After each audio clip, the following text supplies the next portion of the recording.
live. There we go. We are live. Welcome in, guys.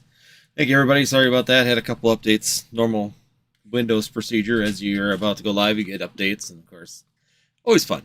But yeah, we got that taken care of. That's all done. Welcome, everybody. And once again, thank you for our special guest here. We got Mason from Cardinal Gaming with a little bit of a green hue, apparently. It's fine. It's fine. It's nothing. A little sunshine can't help. What's up, y'all? How we doing? So, Hi, Andy. how's it going, Mason? We're great. I know this probably isn't necessary, but if you'd like to give everybody an introduction of who you are, of course. I always like giving you guys an opportunity when you come on in. Yeah. So I'm Mason. I own 2 game stores in Louisville, Kentucky, called Cardinal Gaming. We are CNA Games on online, cnagames.com. I have a YouTube channel that I just make little cute little things whenever I feel like it. At YouTube, CNA Games on there as well. Talk about Pokemon. Talk about owning a business, game store, owning chains of distribution, general musings about the pains of distribution and stuff like that. So just that kind of stuff. The normal. Yeah. Just, Pains of distribution, that's an understatement right now. I Yeah. call them the supply ninjas right now, because them guys will cut you down really quick with what you think you're getting on your supplies. The last 2 sets have been kind of brutal when it comes down to that, for sure. Yeah, it's been not great. Not great. No, Even for somebody like me that has 2 game stores, it's not great, y'all. I'm gonna say it. It's not. no, and that's been my experience with distribution. I like I always say to people, I'm not big in distribution. Once again, I'm kind of foot in the door, bare minimum. Don't have a brick and mortar, so you're kind of limited to what I can get, anyways. But the fact of the matter is that it's like you sit there, and my experience has been you have allocation. You're trying to get allocation for certain things, and you believe you have it. Everything's all set. You think everything's set, and then they come in like a week before they ship, and they go, oh, sorry, we really don't have all that, so you're not getting all that. A perfect example for me was the Surging Spark 6-pack bundles, because I'm low man on totem pole. I didn't get any 6-pack bundles. They went, well, we didn't have enough for everybody else, so you're not getting any. Wow. That's awful. Yeah, kind of sucks, especially when you're predicting or wanting that particular product. So Yeah, that's not great. Not good. no, Yeah, I mean, it's very rare that I get. I mean, I don't order a ton. Like, I don't go crazy with Pokemon. I don't order a ton. I get what I normally get. Even for the past couple sets, I've been ordering my normal amounts, and it's just I get what I asked for, and that's about it. Yeah. But obviously now, I mean, you go on any distributor's website, everything's gone. There's no booster boxes. There's no ETBs. There's no way of getting packs if you want to break down packs without buying some silly like tins or boxes or whatever. It's not there's no straight path to getting any sort of like amount of a particular set that you want. You got to buy these bundles and boxes and tins and things that you got to do to get anything. Just to get any sort of packs these days, because there's no booster boxes anywhere. There hasn't been for a long time. no. Up to like maybe a month or 2 ago, you could get like Paradox Rift, things like that. Scarlet and Violet base you could get. Paldea Evolved was in stock for a while.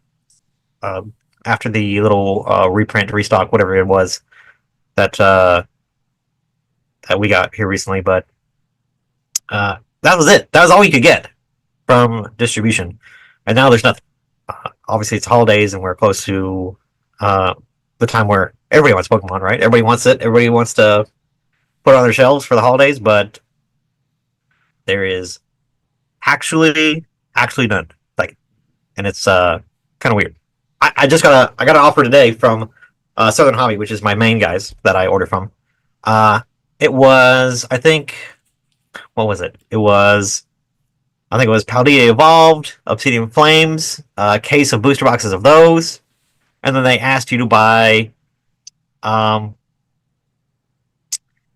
like 4 tin collections. They asked you to buy just all kinds of crazy, silly. I deleted the email so I'd pull it up, but Yeah. and then on top of that, other stuff. You had to order like $500 of additional, just whatever live inventory you wanted to get from the website. Just pile it on top, and then you're able to get some booster boxes of stuff that you don't even necessarily really want. So, yeah, that's how it is. It's like $7,000 they wanted worth of stuff. I was just like, I got that email too the day I'm or good. yesterday that came through. I was just like, I think I'm good. you're kidding. I'm not buying all these tins and crap. Yeah. Literally, it's like for me, my normal order like per set is like $3,000 to $4,000 per set, and it's like, okay, now you want me to pay $7,000 in this stuff, and it's all garbage. Like literally, I'm gonna have to do miracles to even break even on the $7,000 by the time I'm done with it in order to get the booster boxes. Because Yeah, I don't know. I don't know what that bundle or who that bundle was made for. I don't really know who would want that. Be like, oh yeah, Walmart, but that's Southern. Southern in a nutshell. That they always make those bundles in is like, who's buying this? Yeah. And then you'll get an email like, oh, it's sold out. All right, well, yeah, somebody was, but I don't know who. Someone was really desperate. There are some streamers that I could see possibly taking that if you're big enough. From what I've seen, I do know a couple streamers on the TikTok side that would take that just because their people don't seem to care what they pay for stuff. They're there for their experience, not for the price of the packs. So they're selling like any Scarlet and Violet pack right now at like $7 a piece, and it's. If you could do that, you could do something with that bundle. But then it's still going to be a lot of work. These are the ones you watch the videos on like YouTube of these guys sitting in a motel room just completely emptying out tins of products and trying to separate and all that, breaking all that down to make it where it's functional. I mean, that's the only place that I could see that bundle when I saw it coming in being functional. Is if really someone that has, I don't care what they pay for the pricing on these things, they're just buying these particular packs from this place and they don't care. And that's the only time that there's an advantage to that. But in general, right now, what was the other one? I think they had the 144 pack sleeves. I was looking at those for Temporal Forces through Southern Hobby, but in order to get them, I had to buy like two pack or no, it was four of the tins, the Vision and those style tins. I had to buy 4 boxes of those tins to get access to the box of 144 sleeve blisters of Temporal Forces right now. So, yeah, the deal. They must have made a ton of those because they're everything. A while ago it was Paradox Rift. You had to buy a case of Paradox Rift in order to get something. But now I see Paradox Rift is no longer on the docket for booster boxes either. So them have moved along. Yeah. So yeah, booster boxes are gone. I don't think there's a single even base set. Are there base set ones on there, Mason? I didn't even look. To be honest, I haven't even paid attention to base set. I haven't seen any. I haven't seen any in a long time. Okay. So as the market goes for you guys out there in the Pokemon TCG that are looking for booster boxes right now at decent pricing, I don't foresee the booster box pricing going down at this point in Scarlet and Violet. I do see it starting to move up, just unless we get some reprints. Once again, I can't believe we haven't any reprints of like. We got that Paldea Evolved reprint, like Mason just said. I can't tell you if it was a restock or a reprint. It didn't seem like enough product to be a reprint. It seemed like it was like Pokemon Center went and emptied out the warehouse and finally sent it out to distributors. Because it wasn't a lot. There wasn't a ton. Some YouTube channels claim that there was a ton of product. The 3 distributors that I've been talking to, none of them got a ton of product. It was very, very marginal. Yeah. Or same thing where I had to buy something else to get a case of it or whatever, same kind of stuff like that. Trying to see if Magazine Exchange is like the only like website that people that don't have distribution can like see like the bundle deals that we have. I forgot they do have. It's limited to 3 per week. You can get the big Charizard premium box thing with the statue in it. And then you can get 3 Surging Sparks boxes per week for $185 each. So yeah. So that's like what? $150 for the box, because I think those are normally like $80. Yeah. Or I'm sorry, $40 for those boxes, or maybe they're even more than that. $45 maybe. For the Charizard For ones? the Charizard box. They So were 52 from distributor. okay, so it's like 135 a box plus 52. Yeah, basically. So yeah, And you get three. Only three. So you're limited to 3 3 a week. per week. That's the weirdest thing is right now with Scarlet and Violet is that I don't that it, the whole distributing part of it and getting product right now is extremely difficult. And even like Surging Sparks, it's hard for me to believe. It's really hard to believe how little they printed that. Are they just ramping up for the holiday season and knowing Prism or Prismatic Evolutions is coming? That they just went, we're gonna really limit this first print run of Surging Sparks, see how it goes, and if it's all sold out, then we'll consider printing more. It seems to be really bizarre right now because we haven't. Besides 151 and Palais Evolve, we haven't had any reprints of any sets. So we have gone almost 2 years into Scarlet and Violet at this point in time without any real reprints of sets besides 151. Yeah. Which is really I'm going to assume that the Palais Evolved was some sort of reprinting. Even though the booster boxes or booster cases I got had very faded looking labels on them. So I don't know, maybe not, but it definitely would seem like they were following the pattern of what they normally did with remember when we had the big reprint of like Brilliant Stars and the ZTBs were everywhere. Yep. And then we had Astral Radiance. We got a new kick of that, and then Lost Origin was kicking around for a little while, and we had Silver Tempest, the big error repacks of all those things with all those packs in them. And that was like the last reprint wave that we had of Sword and Shield. Yeah. So it would make sense that they were going back and going, okay, Scarlet and Violet base doesn't need a reprint because everywhere it's cheap and nobody wants it. Everything. I mean, but how they evolved, we can load it up and reprint that. Mm-hmm. And then now we have these Obsidian Flames boxes out of nowhere, so maybe they reprinted that. So maybe they're going to go down the list again, like they were doing in that same last year of Scarlet or Sword and Shield, and we're getting that first little 4 sets rehit. So hopefully that's what's going on, and then that's what the plan is. And then they maybe won't go back and print those. Maybe they will. I don't know, but it would make sense that is what's happening because yellow board stuff falls out of rotation in February, March-ish next year. Yep. So we're on gray borders only for playable stuff and standard. So it makes sense that going into that they would have Scarlet and Violet and beyond being the stuff that is kind of being focused on. So makes sense to me.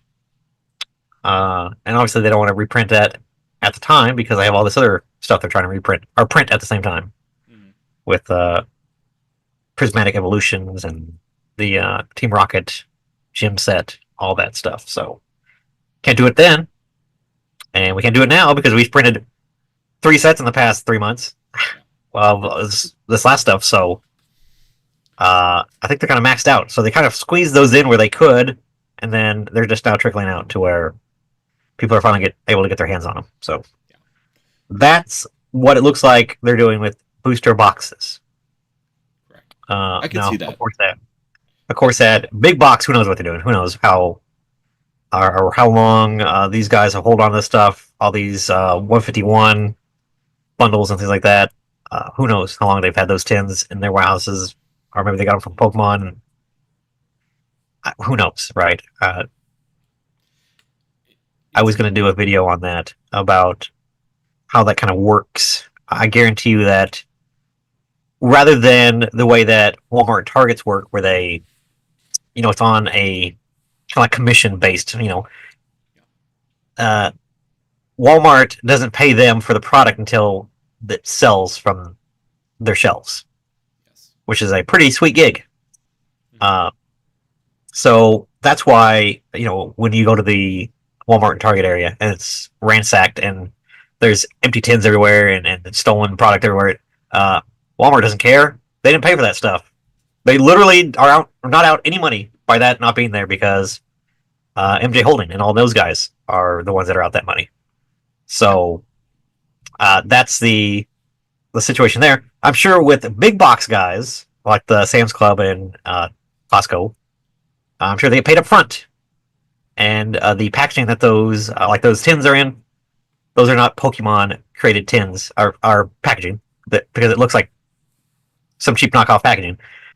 They have a company called Bennett print that stuff, and then they repackage those things, those bundle deals, and those things, and they bundle that stuff for those big box stores and sell it that way. So I'm sure if they do that type of thing, then they get paid up front. So it's a lot better deal for them, and they don't have to worry about theft and all that crap because it's the gated community of stores, right? So not everybody's going in there and just ransacking that stuff. So that's how those big box deals work, and how that happens. Is it makes more sense to get paid up front for that kind of stuff.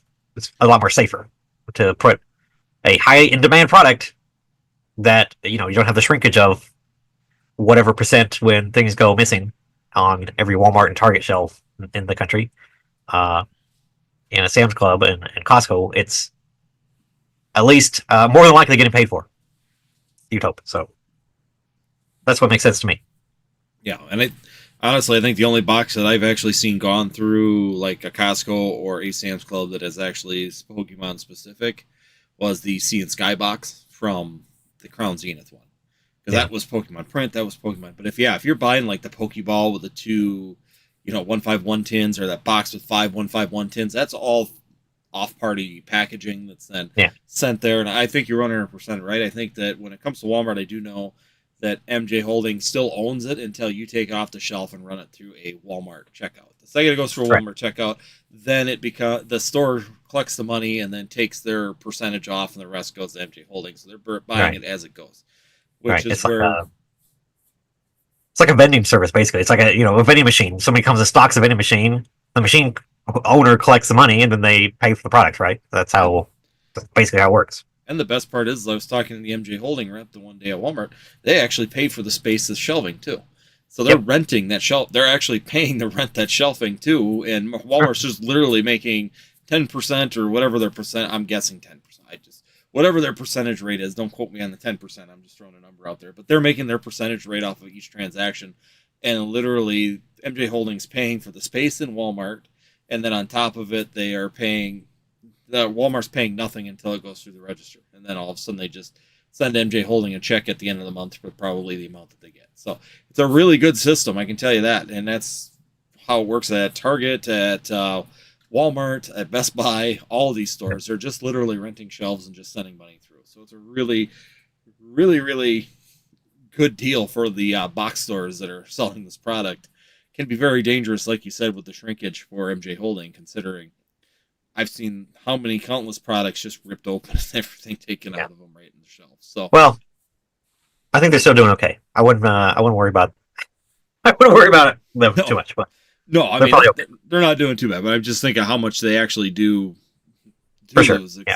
Also, I mean, they are losing a decent amount. I mean, I know they're not hurting by any means, but so yeah, it's a really interesting system when it comes down to that. But the fact that, once again, I'm seeing a lot of Walmart shelves being open. So what our MJ Holding guy is, because they rent it, now he said what they're doing is when they get a Pokemon influx, they kind of take more space. But now, because they rent that space, they start filling it with other stuff. So our Walmarts the shelves look like they're full, but realistically, there isn't very many good Pokemon products available right now on the shelf. If you go, they're just the Pokeball D24 Pokeball tins. They're like the Gambit, Shrouded Fable, ETBs, Gambit, Shrouded Fable. Even the Greninja and Kingdra ones they're all piled up all over the place. Nobody has any interest in that. And then those adventure chests. They've got a pile of the adventure chests and the Charizard EXs. Them adventure chests, they must have printed 1 billion of them things because they are literally piled up everywhere. My LGS, they're not great.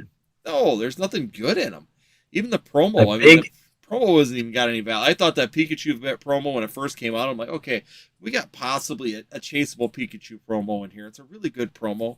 But then you Yeah. see how many of them are out there, and it's like, okay, now you just made it worthless because there's so many of them out there that there is no market even for that promo.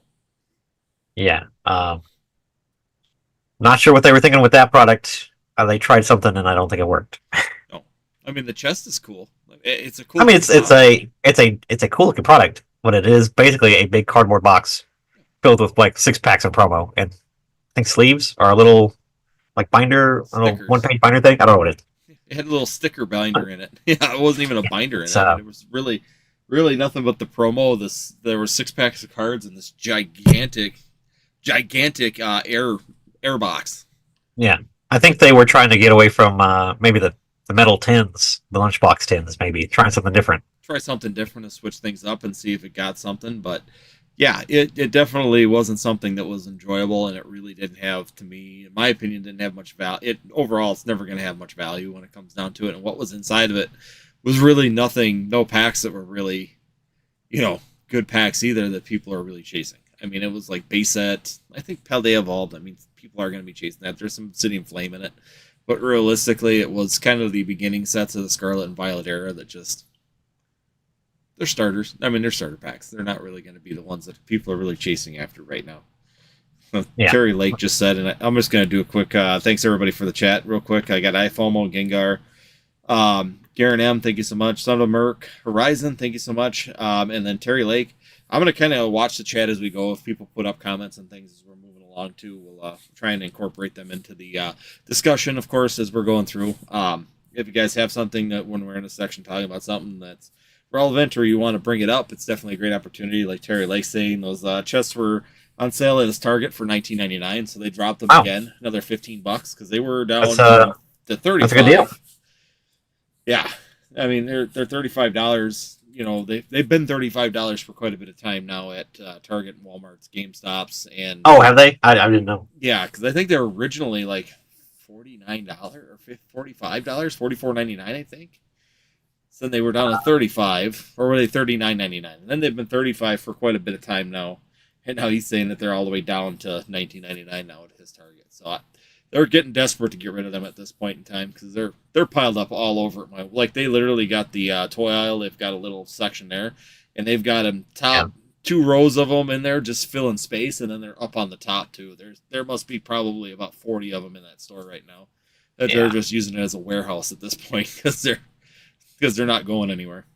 Yeah, that's no good. No good. $20 is a good deal though. That's what, 6 packs in there, 5 or 6 packs for $20. I mean, it's pretty good for a kid that likes Pokemon. That's a good little Christmas gift. Yeah, I was gonna say, my kids would love that. I mean, that's where if you get down to that price on it, it's definitely going to be sellable at that point because even like my kids, they would enjoy that just for the fun. It's not an expensive Pokemon product at that point. You realistically, it looks like a big box, which makes the kids really excited as well. It's got the cool fold out and everything like that. So, yeah, definitely going to be going to be interesting to see how quick they sell at that $20 range. I feel that they'll probably disappear at a fairly decent pace at that point. Green emoji dude just said I bumped my table and the cards fell off. Is that bad? It depends. Are they expensive cards or are they just bulk? My bulk falls over on the table all the time. Look, if one of these falls over, I'm dead. So I would. No one would hear me scream, and even if they did, they got to send in the rescue teams. Cadaver dogs to come get me. Who knows if they would find me? If we see all that bulk fall on Mason, just call the cops. He's gone. Don't call the cops. Just call my wife and let her know. Okay, would you please? Let her know he's gone. Yeah, he's gone. We're sorry, we lost him. We got it live though. Don't worry, it's recorded. The end is recorded for you. Don't damage the cards. Just let it take me. Yeah. So Terry Lake just said I moved the Pika promo pack for $10. So 6 packs and $10. Hey, if you can move that for $10, there you go. Now we're making money. Yeah, I was gonna say if you're doing that, man, if you can get that promo pack for $10, that's last time I checked that promo pack was only going for about $3. So I mean, if it's gone back up to $10, that's not too bad. Look, If you can Look, get, Terry's a wizard. He yeah, sells promos and he sells, he does very well with all that kind of stuff. So Terry knows what he's doing. oh yeah. And like you said, at 19, even at 35 though, if you 35 with even that $10 promo, that's going to be really, really tight margin at that point. But for $20 and you got that promo at $10, yeah, you're doing fairly good at that point. Yeah, I Facebook probably is no paid friend. 35 for mine. I still have them, so I'm just out money regardless. So it's fine. Yeah, you can't move them at that price. So, Yeah. um, so yeah, I mean that's basically the weirdest thing that's going on right now is just Pokemon seems to be putting a lot of emphasis into other products rather than booster boxes. And ETBs are still really popular. I mean, I can find ETBs of almost all the sets out there currently. But that was something we started to see in Scarlet and Violet as well, is that they were tending to pull away from booster boxes and booster box reprints. We always said, prior to Sword and Shield, ETBs were kind of the rarity, and those were the rare items that everybody was trying to collect and hold. Yeah. And then in Sword and Shield, that shifted, where all of a sudden ETBs became the main drive for the products and for their sales, and the booster boxes became the scarcer item. Like, they would do one massive reprint of booster boxes, and then sometimes you would never see another booster box reprint again. Yeah. And even then, like, bundles. I've been surprised at how those have not been moving so great. I don't know why. It seems like these last couple sets, I sell loose packs better than bundles here recently. So I don't know what's going on there. Yeah. I don't know what's going on with that. Could just be me, but yeah. Stellar Crown, all those. Obsidian Flames had some bundles come out here recently. They sit, and I sell loose packs better than I do the bundles. So it's kind of weird. Certain sets here, they disappear really quickly, and then like other sets, they just don't seem to go very good. Holiday sets, they always sell really well. I think, well, number one, they're cheaper. You can get 12, just like that. You can almost double down on the booster. You can get almost 3 more booster packs by buying 2 bundles than you can in an ETB, for the same price. Just because you're not paying for all the junk inside of an ETB. But yeah, because ETBs are what, 55 at most big box stores, right? 55, and the bundles are 28 roughly. Yeah, so if you see the bundles, it makes sense. You're getting cheaper. You're getting more packs cheaper. So why wouldn't you go with the bundles? So that's why I think holiday sets have that advantage. But I think the thing is that from my experiences, loose packs seem to sell a little bit better for some reason at the LGSs too. So LCSs always seem to sell as loose packs go, like their booster boxes will be the first things to disappear. Loose packs, that part, but 6-packs disappear. 6-pack bundles disappear when only ETBs are available. It seems like the 6-pack bundles, like at Target, Walmart, the big box stores, they disappear extremely fast, while the ETBs will linger. Just because I think it's the same thing. You can get more for $55. You can get more packs for less money by buying 6-pack bundles. Yeah. So it just common. I think for me that's just common math for a lot of people, pulling that up and going that direction. But booster boxes are still, your best price per pack in general when you're coming down to that point. Yeah, I do like having bundles still, because it is a nice little, in that sweet spot price range of $20 to $30, where somebody's like, yeah, go, I'll splurge and get a whatever. But even then, we have display, the like you have behind you, the acrylic displays for packs up behind the shelf, and I always go, is there anything else you want? Anything else you want to grab? And they're always like, oh yeah, let me get 2 packs or whatever. And yeah, it's pretty easy to do as at a game store to do that. So yeah, that makes sense. It does. I mean, when you're looking at the price per pack, it's definitely, the thing is that I do personally, even I've been kind of liking the sleeve blisters a little bit more. I don't know if that's been.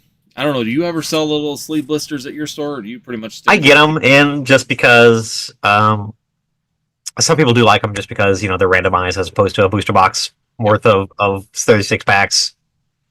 If you get towards the end of a 36 packs box, they're like, is there anything else good in there? Yeah, then we get it all chewed up. Yeah. Like, yeah. I'll look at the sleeve blisters in instead. So I do sell the single ones. I don't do the 3 packs or anything anymore. I don't do anything like that. It's just not It's not worth stocking to me, especially the one with the coin and the promo. Yeah. Good. The check lane blisters. Yeah, those. Yeah, Them are such a not worth waste it. of money. Not worth it. Yeah, I mean, you right now, if you want any kind of set right now with those, I could go to my Walmart. The whole shelf is full of those because it's like the one thing that just will not move. Because even me, it's like you sit there, it's like, okay, they still have Lost Origins up there, but I can go get sleep blisters for, even online for $2 cheaper than that stupid coin in a promo that has absolutely no value to most people. So, yeah, it's one of those products I almost wish in a way that they would almost phase out. I just don't see. I don't see the value in that or the reason to even carry that product any longer. There's so many products with coins. It's not like you're, not able to find a coin in the Pokemon TCG right now. I've got boxes of them because you just everything has one in it. The promo card, you could put it in another product. I mean, realistically, the 2 promo cards they put in there, they're usually not even all that great promos. I mean, they're usually like... Yeah, I mean, every once in a while there's cool Pokemon on it, but here recently there's just been, like, throwaway promos. So it's just like, it's not great. No. Yeah. And that's just it. Give me something cool. Give me a... I mean, they were doing the evolutions for a little while, so that was kind of a cool little thing. But now they're doing, like, what was Shrouded Fable had, like, Graveyard or somebody on it. I was like, man, those aren't... Nobody wants that. We're good. So many... We're they good. Did it in Shrouded Fable. They have them in Paldean Fates. They had...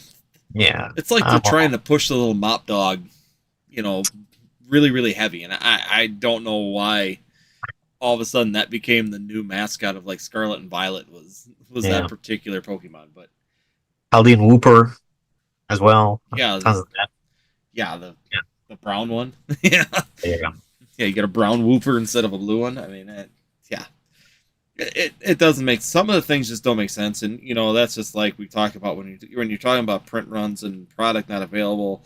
When they put them in those kind of products and, not putting them in the products that sell, it gets really kind of frustrating when you can go to Walmart and see piles of these things that just have no value and there's no reason to buy them because there's no way to ever make it make sense.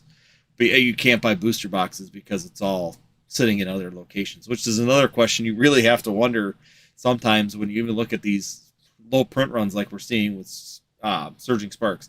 What other products did they put Surging Sparks into that potentially are out there that nobody's going to try and get?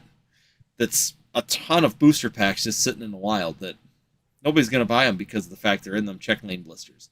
I know they're also in those lunch boxes. Yeah, those lunchbox Pikachu. I mean, I like those Pikachu lunchboxes, and they do have a cool Pikachu promo in there. Yeah. So those aren't bad. Of course, holiday, those are good products anyways that do sell. But obviously the myriad of ways they sell booster packs, 3-pack blisters, 1-pack blisters, check lane blisters. Yep. I'm good. I'm good on all those. Yeah. Yeah, and that's just it. I mean. But then again, like now, the Surging Sparks 3-pack blisters are actually the first blister packs that are actually looking decent for pricing. So the one with the Zapdos is going for almost $20 right now, or $24 right now on TCG Player. That's crazy. But the other one, I don't remember what's even Polyworld or whatever's in the other one is like, still it's still about $16, $17, but that's still a product that's doing extremely well compared to what we've seen on a lot of other products from these sets. And so far in Scarlet and Violet, like I said, even from the opening, doing the streaming and stuff like that, I've noticed that a set is only as strong until the next set comes out. It seems like every set is very, very strong, looks really, really good until the next set comes out. Yeah. And nobody has interest in the set before it. Which, when they release a set every 6 weeks, that's not a great window to try to sell these products, for sure. Well, that's what I kind of, there's some people who come on and even like the streams. Why don't you have this product any longer? Well, because you're the first person that's asked for it for 2 months. And if I had purchased it at the end when the new set was about to release, I'd still be sitting on that because they're the only person that's asked or even questioned it for 2 months. So it's like, if I'm getting down into the streaming side and it's like, okay, 2 weeks before or 3 weeks before the release of the next one, I'm like, I'm not even going to buy more product for it. Just let it run out because otherwise, I'm going to be sitting on... I I made a mistake on Paradox Rift. I bought a case right before um, Paldean Fates came out, and I was like, okay, I'll just buy a case of Paradox Rift. I'm still sitting on 3 of them. Dang. I sold 3 booster boxes, fairly quickly, but the second that Paldean Fates came out, done. Nobody's interested in Paradox Rift for opening. And then the same thing happened. Paldean Fates, second Temporal Forces came out, Paldean Fates dumped. I mean, people still go back to Paldean Fates, which is nice. If I could keep that one, I do buy a little bit of that one because that one, it's kind of a niche with the shiny Pokemon, the baby shinies, and things like that. It kind of gets people going. Yeah, I mean, it's a good set. That the Bubble Mew is a big chase. The Charizard's a big chase right now. So both of those are exciting for people to try and get. But then you go Temporal Forces. Twilight Masquerade came out. Twilight Masquerade, nobody wanted Temporal Forces. Then now Surging Sparks has come out. Nobody asked me about Twilight Masquerade. It's like everybody is going set by set by set by set. It's not like Sword and Shield where everybody was everywhere. They loved all the sets, especially the last 6 sets of of Sword and Shield. They were all over the place, and to this day they go all over the place in those sets. They don't stay, necessarily in Lost Origins. They'll buy Brilliant Stars, they'll buy Fusion Strike. They enjoy moving around, and we don't see that right now in Scarlet and Violet. So it'd be really interesting to see if at some point in time we get to that point. Maybe the last 4 sets here, next year of the sets will bring that with some new rarities and some changes again with the Team Rocket set and Prismatic Evolutions in that coming. I was trying to see what because people were saying that Twilight Masquerade was actually trending down on booster boxes, but it looks like it's definitely stabilizing. It's kind of flat from where it was. That Greninja just keeps going up and up and up. Yeah. So it's kind of weird how booster box, and when there's no product, people normally go back to the other stuff that they can buy, right? So it's weird that is still cheap. That's just it. I mean, everybody jumped onto these. Even if you listen to investment channels, you sit there and hear them jump on these things, but it's slowly trending down again, and it's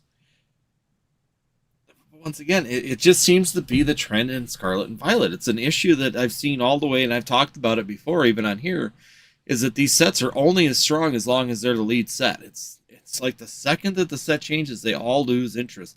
Another thing that I think people right now, too, is losing interest is because everybody's hyped up for Prismatic Evolutions. People put a lot of money already in the pre-orders and to getting all in line for that product. So I think that's also hindering a little bit on the older sets as well. People have already allocated a lot of money or are saving up a lot of money for Prismatic Evolutions, and we know we got that Team Rocket set coming up in the near future as well. So we're getting a double banger on sets coming up here in the next year. So I think that's also preventing people from really, really diving in and pushing really hard into, the older sets. So we might see a continued downtail a little bit of like Twilight Masquerade and all that for a little bit, but overall I think they're good. They're decent sets. I love the artwork still. Sword and Shield or Scarlet and Violet, not Sword and Shield. Scarlet and Violet has some really nice artwork sets inside of it that I think aren't really being chased as heavy as I would have expected. For the overall, for what the artwork is that it's giving us. Yeah, I mean I don't know. To me, it just seems like these sets aren't given the chance to breathe. No. Like that too. They're just we're looking 2 sets ahead because they just keep cramming them closer and closer to each other. It's just like, the week that Surging Sparks came out, as they always do, they started spoiling the next set. It's just like, can we get a chance to sell the product that we have first before we pre-order into the next one? Well, that's what I don't understand, and that's where I shouldn't say it's not it's unexpected, but they've been doing that for. No, they've been doing that forever. Yeah, it's like, why don't you wait until the week or 2 after the set? Prismatic Evolutions isn't coming out until mid-January, the first round of products. Why not wait until now to release the information out? You're still 2 months out. Plenty of time to get people pre-orders and hyped to give us a chance as a sales place to recoup some of your money from Surging Sparks before you go and try and go into Prismatic Evolutions right away. Because Yeah, even like, obviously the set releases the first weekend of December in Japan. So it's just like, but even then, like, Yeah. can we chill? Can we just relax for a second? Yeah. Chill out, relax. Let's take a moment. So, Yeah. like you said, with these holiday sets and everything, they've been really hot and heavy on the holiday sets as well. So that's another part of it as well. I mean, we've gotten three. We're gonna have three holiday sets in a year because Yeah. we had Paldean Fates that came out in February of last year. We had um, Shrouded Fable that came out in August, and now we're gonna get Prismatic Evolutions in January. So literally three holiday sets. What is with the holiday sets? I mean, it used to be like one. They did one, and then they did two, and then they do one, and then they did two. They kind of alternated every other year. Now it's like, oh yeah, we're just gonna keep eating these. Keep eating these little holiday sets. Let's go. Yeah. I would be in favor of them getting rid of a holiday set I or would be too. stopping. Because there's always a weaker set like Shrouded Fable. Yeah. Shrouded Fable didn't need to exist. We're good. Put that stuff into the other sets around it, and we're good. We don't need all that. There was just the advantage of a couple trainer cards in there, or the Apex or A-Spec cards that were playable that worked with the Twilight Masquerade set, but realistically, the rest of the set was just junk. Yeah. It was a junk Leftovers. Set. Leftovers. Yeah. Yeah. It was the Fusion Strike of Scarlet and Violet. That's what that was. Definitely was like garbage set. We got all these cards. Good, here, send them out this way. It's just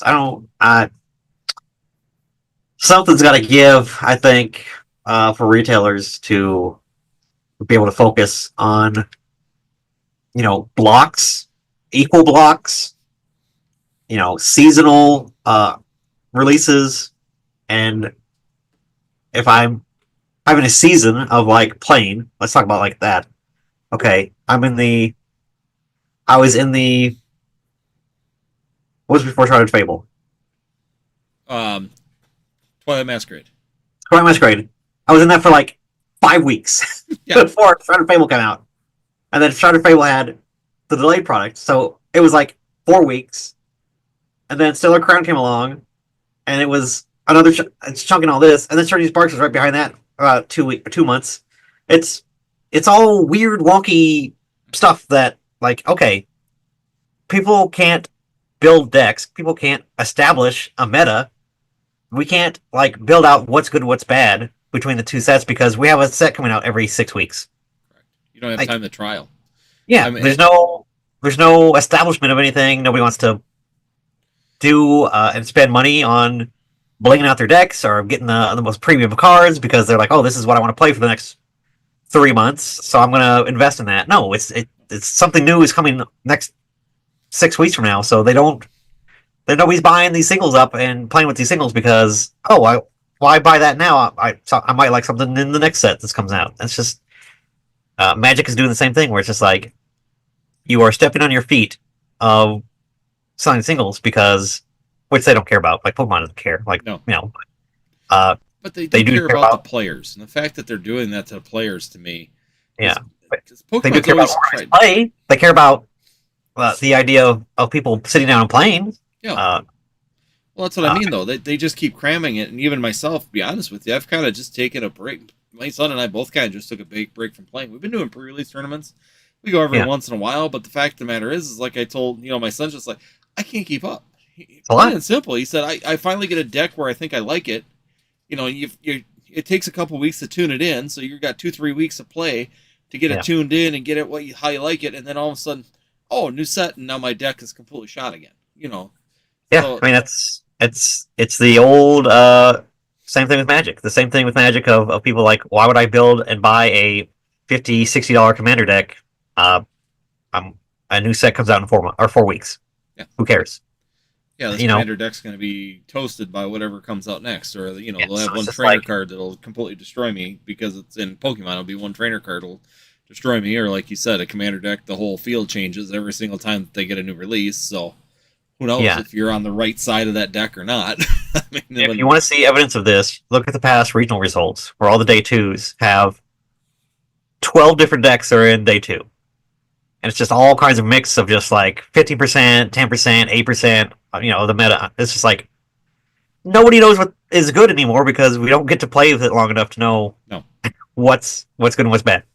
no, because even the first year, Can be good and good for those high competitive players, but people don't want to buy cards every couple weeks. They don't want to do that. It's a lot of effort. It's a lot of prepping. It's expensive. Even for, if they're $10 EXs or whatever that need to go in a deck, still a lot.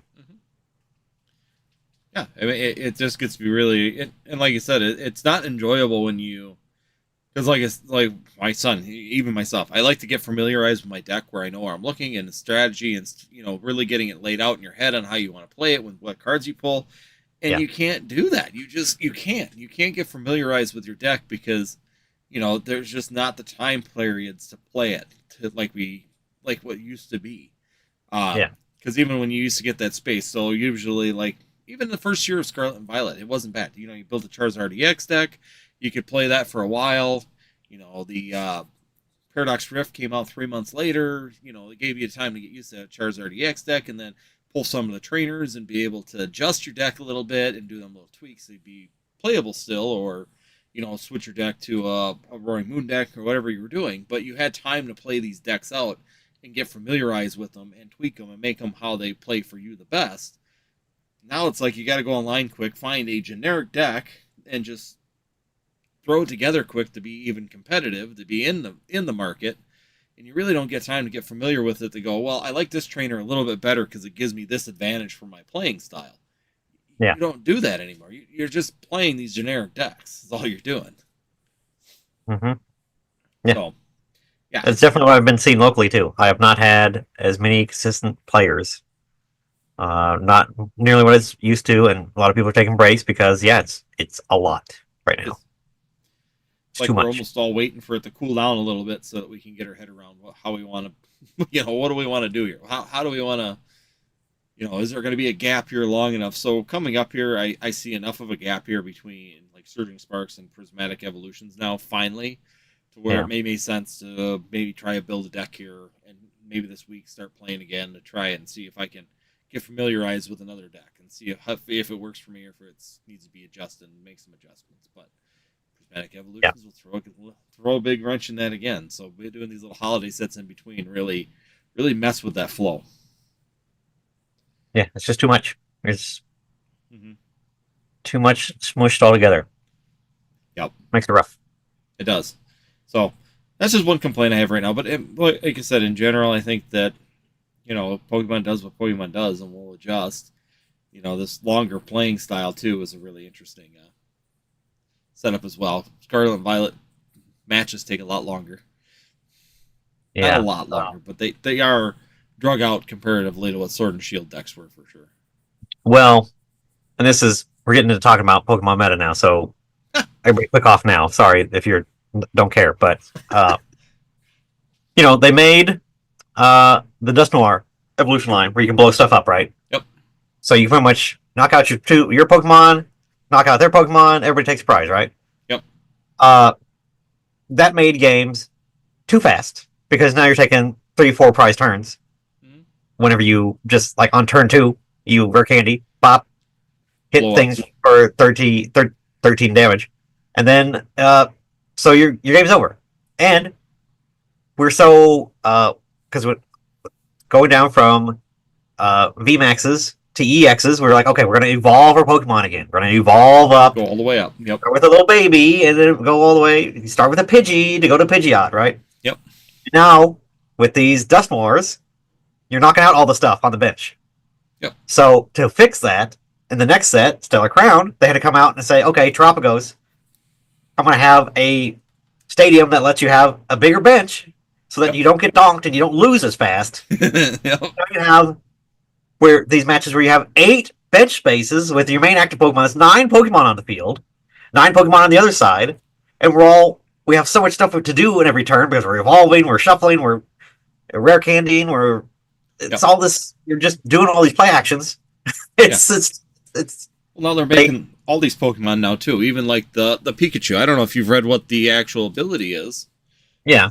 So you put it on the bench, and if it's full Hit it HP twice, and it's on the twice. bench, you can't knock it out. You'll leave 10 behind, which means you'll knock yourself.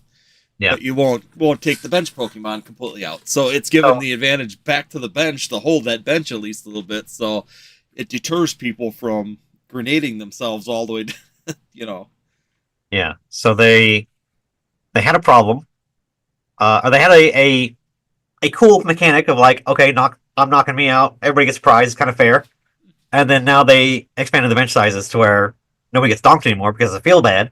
That's a bad game experience. Yep. To get donked. Nobody likes that. So now we have these big giant benches where you have to have 4 basic Pokemon out to survive till the next turn because they're getting blown up otherwise. Yeah. It's a hitting your whole bench every single time, and it is creating a problem, and then you create another problem trying to find a solution to it. I don't know. It's Pokemon plays very weird right now. It's not traditional Pokemon because you have these Dust Noirs in every deck that can just snipe everything off the bench. It's kind of it's weird. We're in a weird spot right now. Yeah, so it's good. Well, it's going to be interesting how they get out of this, or is this going to be something that's going to continue until the end of Scarlet and Violet? Sadly say, like I keep mentioning to people, we're almost to the points of announcements of Gen 10, which is hard to believe. It feels like we just got into Gen 9, and we're only a year away from Gen 10, boys and girls. Yeah, or I don't know. All these things are aligning to where maybe they're just gonna reboot Black and White and make Black and White again, and have that be like a 9.5 gen, maybe, or I don't know. I don't know. It seems like I don't know. It seems like everything's pointing to we're going black and white. It's the next thing to have to be remastered. It's the next thing. Maybe they're spending a little bit more time on it. Maybe they're making a whole new game. Who knows, right? Yeah. I was gonna say because they're doing that Z to A or whatever it is, or ZA. Yeah, that's next year, and then the year after that. What are you gonna do then? Like, what do you do? Well, that's what I mean. That's what I mean. Are we going to Gen 10? Are we going backwards in time? Are we going to go back to Neo? I mean, I'd like to see Light and Dark Pokemon back. That'd be really cool. I miss that kind of dynamic. That was a fun playing style when we were doing it. I would not be mad for them to break the mold a little bit and just say, you know what, let's do some remakes. Let's do them nice. Let's make new stories. Let's make Yeah. I mean, realistically, Gen 9 was going back to EX, so yeah. You could call it what would you call it? 3.5? I don't know. But, new starters, but I mean, realistically, we're back to the lowercase EX, which was Gen 3 or Gen 4. Yeah, I don't. If they said, look, we're going to hold off on Gen 10, we're going to run back through Black and White, make another story or whatever, because it's a story heavy game anyways. Black and White, the series, probably the most story heavy of any of them. I wouldn't be mad. No. Continue on some of that. Bring back Ash and Pikachu. All right. Let's not go crazy. Let's not go. Let's not. I think it'd be cool. It's a cool idea. Oh, yeah. I mean, there's a lot of different ways that we could still go from this point. We're getting to that point where we're going to be starting to get some announcements for what's going on. When we're coming into the last year of the era, we got to be getting some information here shortly. Right about now is when we were starting to get information on Scarlet and Violet. So it's coming right into that at this point in time. So, yeah. Terry Lake had a question, and I thought it was a really interesting one just a little bit ago. What's your thoughts? You want to see my McAfee? See them? Hold on. My McAfee shot up on the screen saying I need to pay for my protection. What's your thoughts on CGC grading coins? Niche for sure, but I think it's fun. I have a sub in now. Oh, man. What are my thoughts? I think that sending quarter plastic coins to the weakest of the 3 grading companies we have, of the main 3, sounds like not a great experience to me. But hey, you can make money doing it, and if that's play to you, and there's buyers that want it, cool. Hmm. I so this is going to take me on a whole nother tangent, and this is literally going All to right, be all right. a whole live later on. But we'll do it now because we're going into grading a little bit, and I think that this is something that bugs the heck out of me right now. Is how much PSA is making it so stupid expensive again in a roundabout way on their site. My point is that they removed the cheap graded coins. Now you got to pay $75 for a graded coin at PSA. What? Yeah, it was 25, or that was like 20 at one point. Now they got rid of that tier. That's gone. Now we're going to a $75 tier for coins there. Now it's cheaper to go to GameStop to get my cards graded than it is to go through PSA, unless I want to put in a huge bulk order. You know, Sure. a lot of times I do. Sometimes I have enough to do it. But my thought is, at this point in time, with it being $15.99 and the upcharges are less at GameStop, so to go up the tiers, it's actually cheaper. So like I sent in 4 Bubble Mews that if they come back as a 10, they're going to cost me $9 more instead of going up to $50. So from going from the $20 tier to $50 tier. So that's a lot big savings there as well. And I don't know why I'm paying the $99 membership. It's coming up here at the beginning of the year, and I'm sitting here going, I don't think I'm going to continue to pay the membership to PSA. Why? What advantages do I get? I mean, if I can get the same price, even if I paid a $99 membership right now, and if I were to send in 100 cards to get their special, it's the same price as if I go to GameStop for $16. That's their low. I think they have a $14 tier, but that's still, you got to send in a huge bulk order. I could go and send a couple at a time through GameStop and try that experience. Yeah, 100 is a lot. 100 cards is a lot of cards. That's very expensive. It is. I mean, that's a huge price. expense. That's a lot. But then if you're trying to do that and you're looking at that experience, and you're trying to start, let's just say you're trying to start grading and you're new into the investment space. When I started grading, it was like what? I think it was like $8. It was dirt cheap through grading through PSA before the boom. Back in like 2019, it was dirt cheap. Then they still haven't come anywhere near. I think it was $10 grading was pretty much the typical price. But anyways, moving on. We sit there and we saw it get really expensive, and then it came down. You got the membership, you got the good deals, you got those promos and things like that where you could be, but you only had to send in like 5 or 10 at a time. You didn't have to send in like these huge batch quantities in order to get that. If you're looking at getting started right now, honestly, GameStop is probably your best bang for your buck. Because for $15.99 grading, you can send in 1 card, you can send in 100 cards. They don't care. You can send as many as you want in. And they automate the system. I didn't have to fill out any paperwork. They literally take a picture of each card. They take a picture front and back of each one of the cards, and they submit it. You don't have to fill out any paperwork. They do it when they get it in their system. They'll send a, huh? I don't know how it works. I don't know. This is all new to me.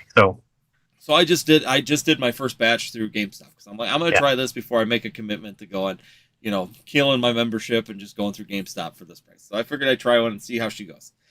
I went there and I was expecting to fill out, back in the day in like the early 2000s, you had to fill out a piece of paper, sign out, find a PSA authorized dealer, go there, fill out the whole paper line by line for all the information, and if you screwed it up, you had to send it all back in and do it again. I was expecting that kind of experience when I went to GameStop.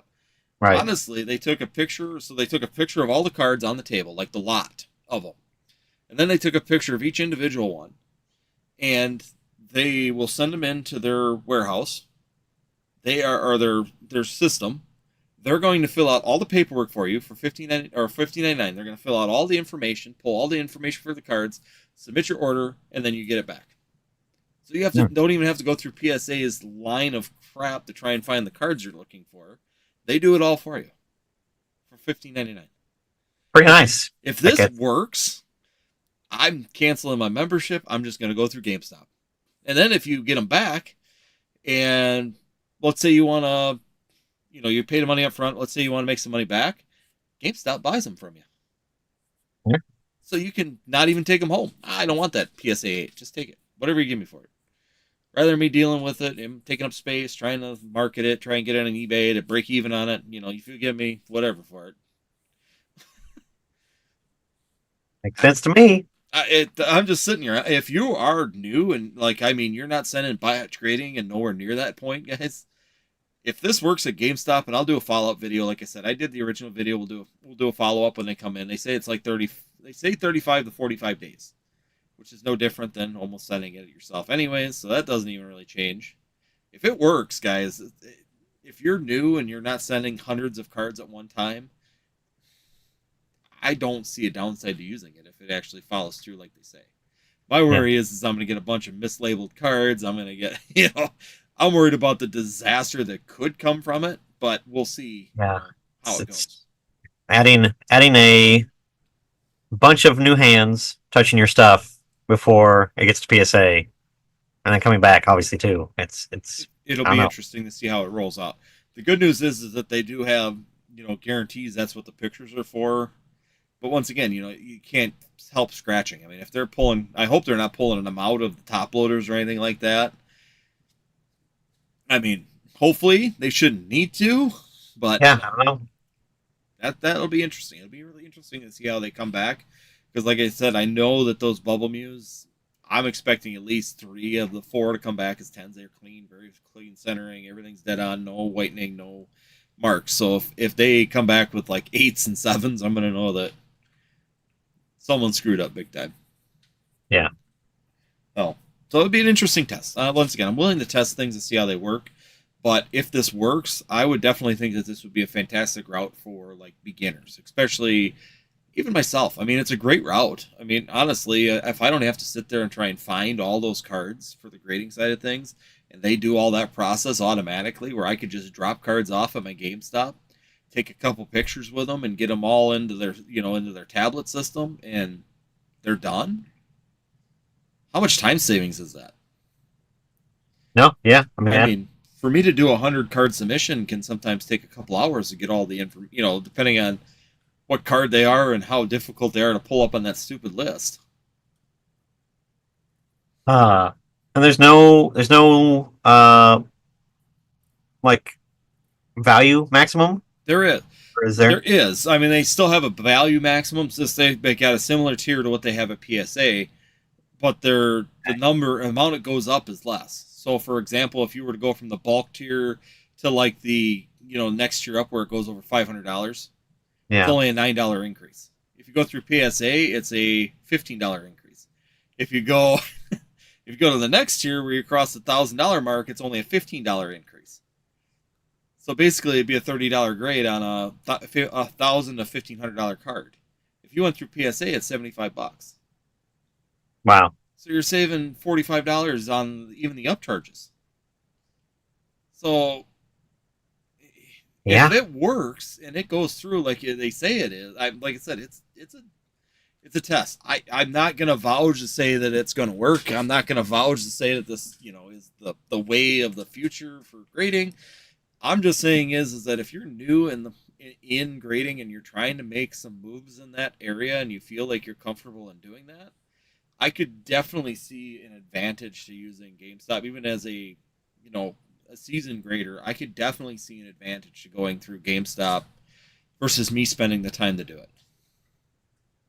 And the charges. Yeah. And you're saving money potentially, yeah. Yeah. I mean, like that Bubble Meal. I mean, if it were to come back from PSA, I believe that they would pick me up from the $14 tier. If it went up to, because it's valued around $450 currently to $500, if you go up to that tier, they're going to bump you up to $35, which is, $16 increase. Or, $20 increase versus $9 through them. Man, that's a game changer when it comes down to it, but it's going to hurt PSA, I feel. Why would you have why pay $99 a month for them to get a catalog? I don't care about the catalog. Yeah, I mean, maybe they want to do the catalog anyways. Maybe it's maybe it's fine. Maybe it's fine. I don't know. But so yeah, I personally wish you could opt out of it. So So no, it's going to be really interesting. Like I said, we'll keep. I've got the original video of it going out, and doing that. So we'll see how they went and how they come back. Of course, we're going to do the trial study right now. I was willing to do it on it just because I haven't been doing a lot of grading lately. Just because of the fact that cost wise it was getting a little bit crazy. Plus I have to get a 10, or if I get a 9 or an 8, I'm going backwards. There's all these things that just the value hasn't been in there, in my opinion, in grading a lot of times, and that's just been my feelings on that. Yeah, I mean we are at peak optimization of grading right now, Yeah, especially with GameStop coming along. I mean it's never been easier, right? People ask me all the time, how do I grade a card? I tell them, well, you can do it on the website. Go to PSA cards, whatever it is.com, or you just go to GameStop and they'll do it for you. yeah, And it's just like, oh, okay, cool. yeah, cool. So Ernie just asked here real quick. I wonder how GameStop passes through upcharges and what the process is like for the customer. So Ernie, all they do is what they told me is for example, I sent in those 4 bubble mews. If they were to come back, I pay the $15.99 up front fee. You just pay that just at the cash register when you leave. So your grading's done. You're technically paid up at that point. If it comes back as a 10 and they hit that $450 range, it would bump up $9 per card because it's under $750. So it's between the two, or what is it, like 300, or they had the scale on there. It was like 300 to 750. You'll get charged $9 more in order to get that card. So basically, when you go to pick it up, they'll charge you I'll get charged another $9 per card for the upcharge fees. So you can basically bulk them all out anyways, Yeah, and you're still going to get upcharged if they catch it, and then still better to go through GameStop because it's just $9 versus the whatever you said 50, 75 or whatever it was. well, it goes from, they charge 14 now for a bulk submission. If you got 100 cards or more, let's just say you do $14, it goes up to the $35 tier. So $20 increase. So you're getting a $9 increase versus a $20 increase to go from those two tiers. Yeah. And PSA seems to change every month. So that was like 2 months ago information. So don't quote me on what their upcharge is now. They've been all over the places. So Okay. So what's the projected turnaround time versus? 35 to 45 days. So you should be about due to get your stuff back. I just sent it out. You just sent it out. Okay. I sent it out last week, so it's only been out for a little over a week, so 9 days it's been out. So I did it last Sunday. So we're 9 days out on it, so we'll see what the time is, turnaround time is on that. So I did a video of it going, the stuff I did, and then seeing how it turns out and comes back. So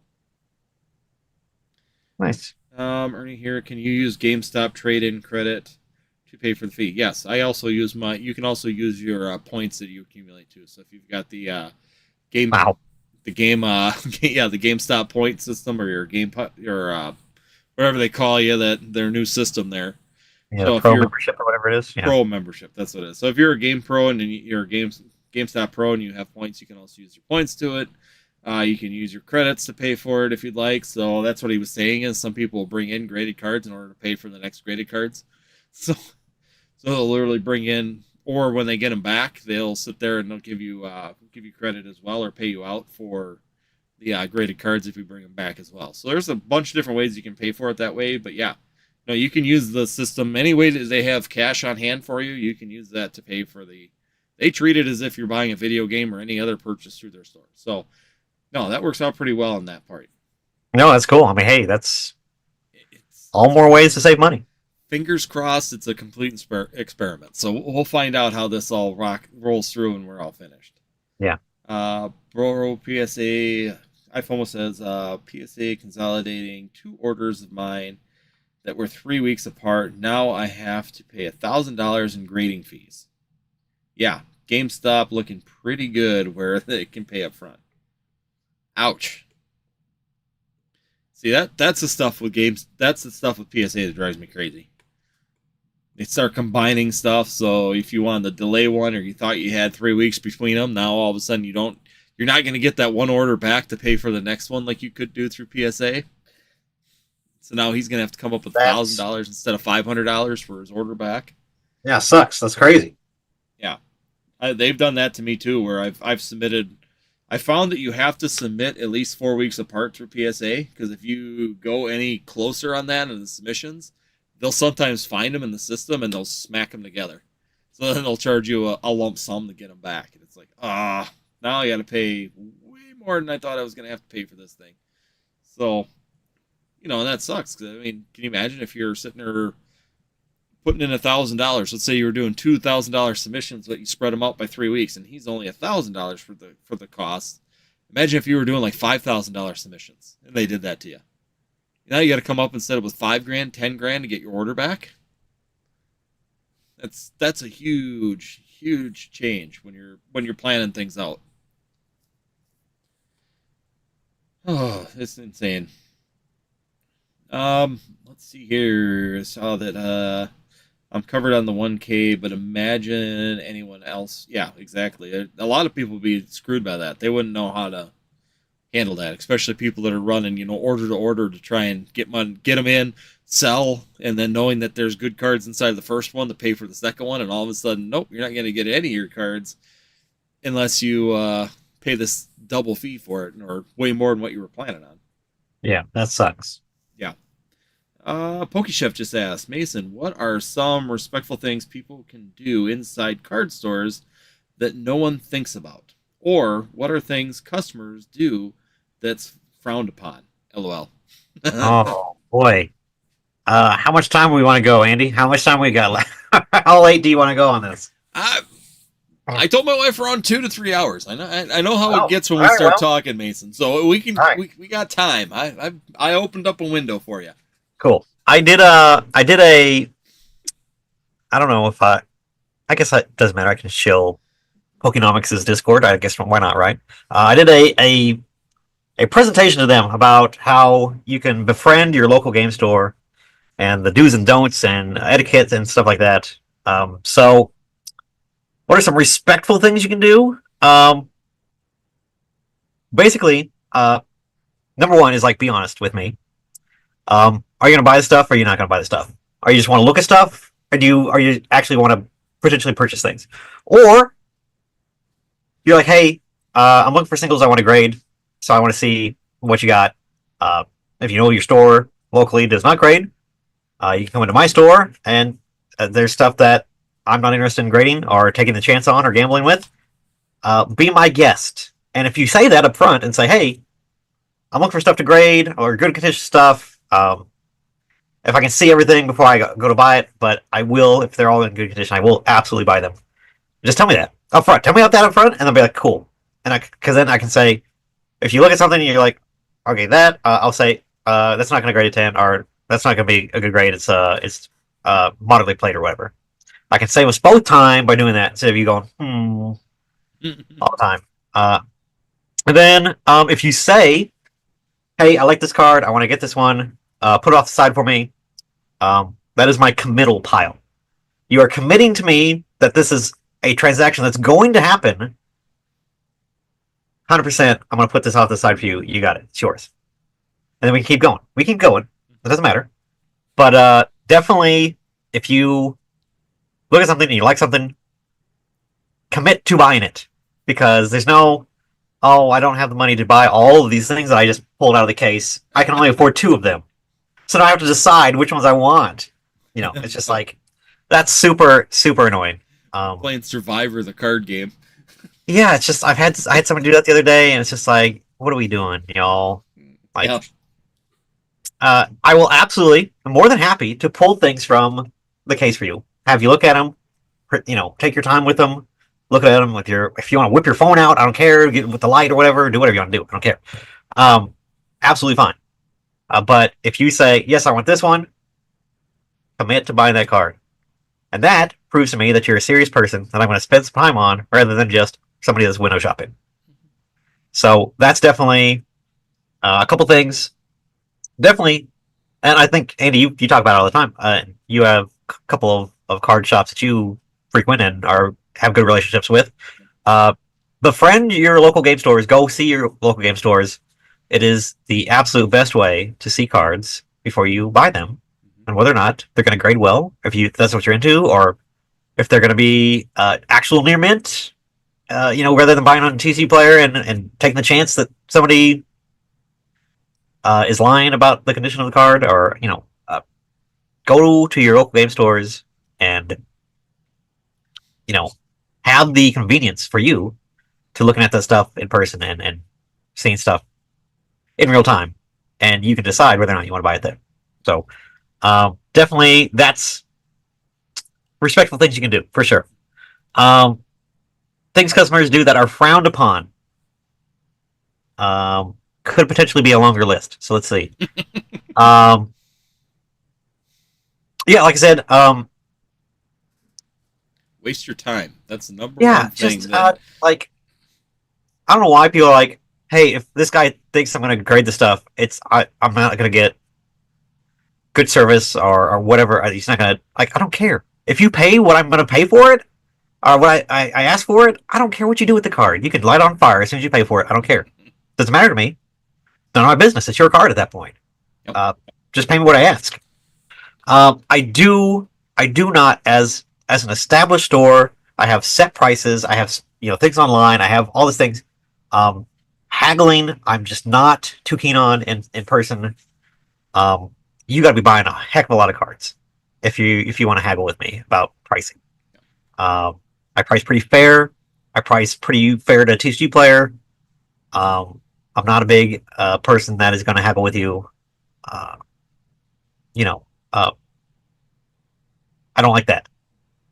Maybe some others, if somebody has their stuff categorized online in an inventory, that is obviously a higher level of something as opposed to somebody at a swap meet or a mom and pop shop that maybe doesn't have like an inline inventory system where they have a price sticker on something, right? Who knows how long that price sticker's been on there? It's far more reasonable to haggle with that than it is somebody that is like, yeah, it's all online. I update prices daily. Like, I'm pretty sure I'm pretty close to being accurate on what's going on. Yep. That makes a lot more sense to me. So definitely be conscious of where you're at and where what type of environment you are and how advanced that store is. Definitely, by all means, if you see a price that's wrong or out of line or something crazy wonky, if I have a card that's $50 above near mint because it's a weird condition that doesn't sell a lot, sometimes that happens for like mid-era stuff that, hey, I get a light played one in, they don't sell very often, but near mint ones do, so it's cheaper, and that should be a lesser condition, but should be cheaper than a near mint card. So yes, absolutely. Let's talk about that. Absolutely. But yeah, I'm not saying I'm not here to haggle with you on near mint cards. That's the only thing that really bugs me. That's the one thing that I brought that up several times. This is befriending your LCS or LGS, whichever way you want to call it. Definitely a huge advantage for you guys. Like, even I'm to the point where even though I'm not buying products from them because I've got other sources, they understand that.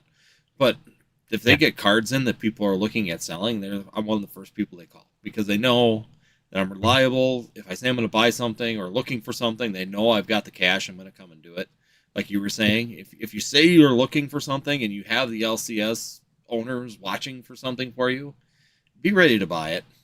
I know my LCS owner just loses his shit if she sits there and someone's looking for a Magic the Gathering card or some rare or hard to get SIR, and all of a sudden they find it. One comes across it, a guy's like, hey, I'm looking to trade this, oh, I got the perfect guy for it, and then you call him up and you go, oh yeah, I was just kind of looking for it. It wasn't really something that I was ready to buy right now. And it's like, yeah, he just absolutely. I definitely have people that I would reach out to if I got something in that I knew that they were interested in, or I just got a bunch of gold stars in, not a bunch, 3 or 4 of them, but still pretty hard to find niche stuff. I have guys that I say, hey, just got these gold stars in, you interested? Can I get first dibs? You can definitely get, if you do good business with a game store, they will definitely take care of you when cool stuff comes in. If you are just looking for stuff or collectors or whatever. So definitely is in your best interest to go frequently, let them know, talk to them, say, hey, if you ever come across this, I'm a buyer. Be prepared to buy, but yes, we will do that for you. absolutely. The other thing is, I know that my LCS, one thing that I know, once again, it goes down to the time deal. If you're there, and you're just wanting to look, sometimes he understands. If you see something you really want. Oh yeah, But I'm not if he's opposed to pulling something out if somebody wants to look at yeah. something. I don't. But if he's swamped with a ton of people and you're just looking, he's got 16 people at the counter that are trying to get things and look at stuff, and you're just sitting there kind of browsing, and you're like, oh, I just want to see the condition of this. And like you said, it's like, what, really? I've got 16 people here. Definitely don't show up on Friday Night Magic and expect to look at my entire Pokemon case. Come on a Tuesday or a Wednesday in early afternoon, and I will pull every card that you want to look at out of the case. I don't care. But yeah, Friday, Saturday, Sundays, weekends, more than likely I'm not gonna. I can't. No. It's just too much. Yeah, I mean, unless you, once again though, if you get that rapport and you get that stuff going, then he knows that you're there to buy. Yeah. Once again, if you know it's a person that's going to buy and you're buried in people, you're still going to go. Every time he comes here, he's buying cards. I'm going to more than likely go for that person. But if you're always there browsing and all of a sudden you come in on the busiest day of the week and you're expecting him to, the LCS owner to come running over to you to assist you, chances are is that he probably won't be in the biggest rush to get to you when he knows he's got paying customers sitting there. I promise you, I do this. If I know you're here to spend money, I will take care of you. That is 100%. That is how this works. Yep, that is how business I'm not saying that you have to spend money to get somebody to pay attention to you. I'm not saying that. But if you do, I definitely am more inclined to personally take care of you than have you just wait for whoever's available. Yes. Oh, yes. Absolutely. You do have A tier customers and you have F tier customers. Well, and we work through them. We work through them in that order. Say A to C. Okay, A to C customers. Well, probably not that many tiers, but yes, VIPs do definitely exist. Yes. Yeah, for sure, and that's just business in general. I mean, like I said, I go in and visit the LCS, and I'm there frequently. I know the owner by name. We have a good rapport. He knows that if I'm looking for stuff, he's willing. I'm here to buy. You're not sitting there wasting his time where he's questioning whether or not you're going to buy something today or not. Andy came to my store. Yes, I was there talking to him because if he wanted to look at something, it was me taking care of him because I know what he does. I know he's serious. I know what he does. If he's looking at something, he probably wants to buy it. So it's not just because, I haven't seen this before. And I did buy it too. You did. Absolutely, you did. I did buy some stuff. You had some good stuff there that I was interested in. So, but once again, you know that people have rapport, and that's why they're doing it. So that's just it. I mean, wasting time for an LCS owner, especially if they're there if you're the only person in the shop. I've been there too. Where it's the only person in the shop.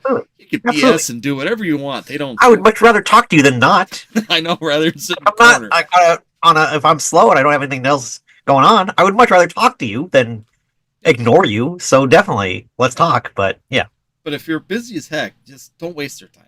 That's probably the biggest thing that I've learned is, and you being on the other side, being the owner and me dealing with owners and doing things. It's like time is valuable, and if they're busy, don't waste their time. If you're there, a paying customer, and you have money, and they know it, and you've never wasted, you've been really thoughtful on how you spend your time, you're engaged, you talk to them, and you're willing to be involved in the LCS, then they're more willing to put you as a little bit higher on their list of priorities to get you what you need.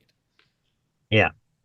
and again, the more I know about you, the more inclined I am to help you and to know what you look for. If I'm asking you questions and you're standing there, hey, what are y'all doing today? If you say, nothing really, just browsing. Or if you say, I'm looking for cards to grade, I'm going to be much more inclined to help you because you gave me some information. Oh, okay. What kind of stuff do you grade? Who do you grade with? Mm-hmm. Let me find some things. Let's help each other out here to get this moving. Yeah. If you don't say anything to me, I don't know what you're here for. You're just like anybody else that comes in and browses and wastes my time. Tell me what you're doing, and I will be very happy to help you. Exactly. So, yes. That's a good piece of information. I did see Pika Pika come in. Hey, how's it going? Hi, Pika. PokeInvest just joined us as well. Thank you so much for stopping in.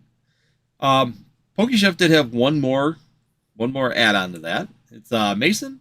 Do you have any streamers that buy from you? And if so, do you have a limit on them?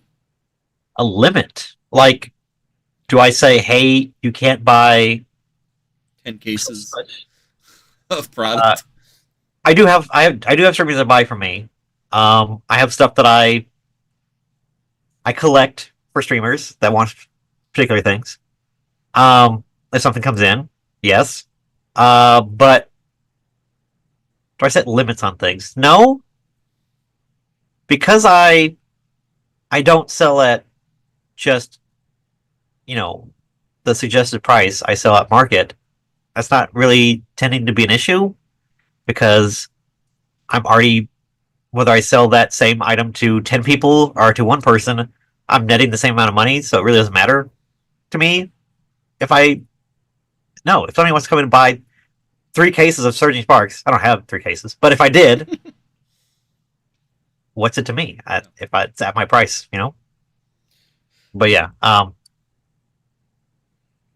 clarify, Chef, if there's what exactly you mean as far as that. And also, if you're looking for anything, let me know because I have things. Me? No, Chef. Oh, Chef. These streams. That's what I'm saying. I mean, you too, Andy, of course, but yeah. I was gonna say I got piles of stuff. Yeah. Business. All right, a whole warehouse. So no. All right, fair. No. Well, it was like Surging Sparks. I had someone come, on my on the TikTok side. I think I always laugh because I got the store up, and I basically just sell things with the markup that I always sell them at. I don't. I'd rather see it sell than me sit on it.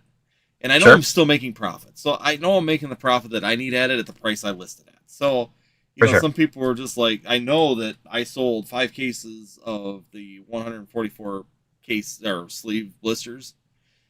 Boxes in like 4 days. They were gone. They flew off my store and in my life. And I know someone bought a whole case of them off of me, and I know that person. I know that they're a streamer, but I was only selling them at $4.50 a blister. That's my markup.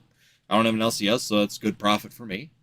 For sure. And I know that they took them and they sold them for $6. And a lot of people were like, well, you know that this person bought them. Why wouldn't you have stopped them or put a limit on there? Why didn't you limit the amount? Same theory. If I sell 144 of them at $4.50, I actually make more money because I don't have to pay for all the shipping supplies because all I did is stick a label on that box and sent the sucker out in the UPS. Bye-bye. Bye-bye. I don't have all the shipping material. I actually made more money by him buying it than if I sold that to 144 individual people. So it just, to me, it makes absolute sense. I'm just basing it on profit margins. I'm not trying to make max dollar on things. Certain products as they get older or vintage stuff or like XY, you are trying to maximize that profit just because it's harder to get and you're going to pay max profit. Probably pay more for it. Yeah. So you got to try and maximize that. And number 2, slow down the people who are just trying to buy it to flip it because they will. They'll clean you right out on some of that older stuff that's harder to get. But the newer modern stuff that normally you could just go to the distributor and get, if someone wants to buy 144 box of them, I'm not going to stop you. Just go. Cool. Just take it, please. I'll slap the shipping label on it and it is gone. Okay, so here he goes. He just added on here. But I was specifically asking about purchasing singles. Yep. No. Why would I limit you? Please. Take them all. Look at Mason. Look behind you. Just take them all. You can have all these boxes. How many boxes do you want? I will slap a lid and tape them up, and I will ship them to you tonight. I will put them on a scale, weigh them, and send them. I know how much they weigh. I know that they're 45 pounds. I know. We're good to go. You've done it enough times. I know they're 45 pounds. Absolutely. So. No, there's no. If you say, if I have a stack of 151 Charizards, and you want all 5 of them, is it disrespectful to me to buy all 5 of them? Absolutely not. Please buy them all, because that means I can go out and buy more Charizards with it. So please, if my cases are empty, that's a whole different problem I have to fix. if my cases are full, there's solutions to that. So, you know, I'd much rather have my cases empty and my pockets filled than my cases filled and my pockets empty. Yes. Does that One, make? I think that one's makes got a sense. good outcome, though the other one is not a good outcome. So yeah, I mean, I love it. Yes. yes, Thanks, Chef. awesome question. Pika Pika, Andy, did you buy raw for grading from Mason? I bought a couple binder collection pieces actually. The two cards that Yeah, I you were bought what? I don't. You did buy a couple things. I don't remember. I I don't bought remember. the one alternate art. I remember which one it was now. I remember it was an alternate art, and I bought a few packs from you for the kids. Yeah. And then I bought. Did I buy a tag team from you? Or... I know I bought two cards from you that were just binder collections. I was trying to fill in some Yeah. spaces in my binder, so I bought. I didn't even look at. I knew that they were, near mint, but I wasn't really planning on grading them. They were just to fill in Yeah. some holes. So no, that... Pika. Andy didn't make money off me. No. No, I didn't flip Really? anything Not on really. them, so I wasn't there to flip on Mason. I was just there to fill in some binder collections on the way over to North Carolina. So Well, I did give you that banner, so that's kind of yeah, cool. you gave me the Scarlet and Violet banner. That's actually over on the wall over here. So I That's just pretty hang cool. that up for you. That's pretty cool. Yeah, that was fun. Then we got stuck in Louisville, going around in circles for about 3 hours. That was fun. 3 hours. Your Garmin's retarded. Oh, yeah.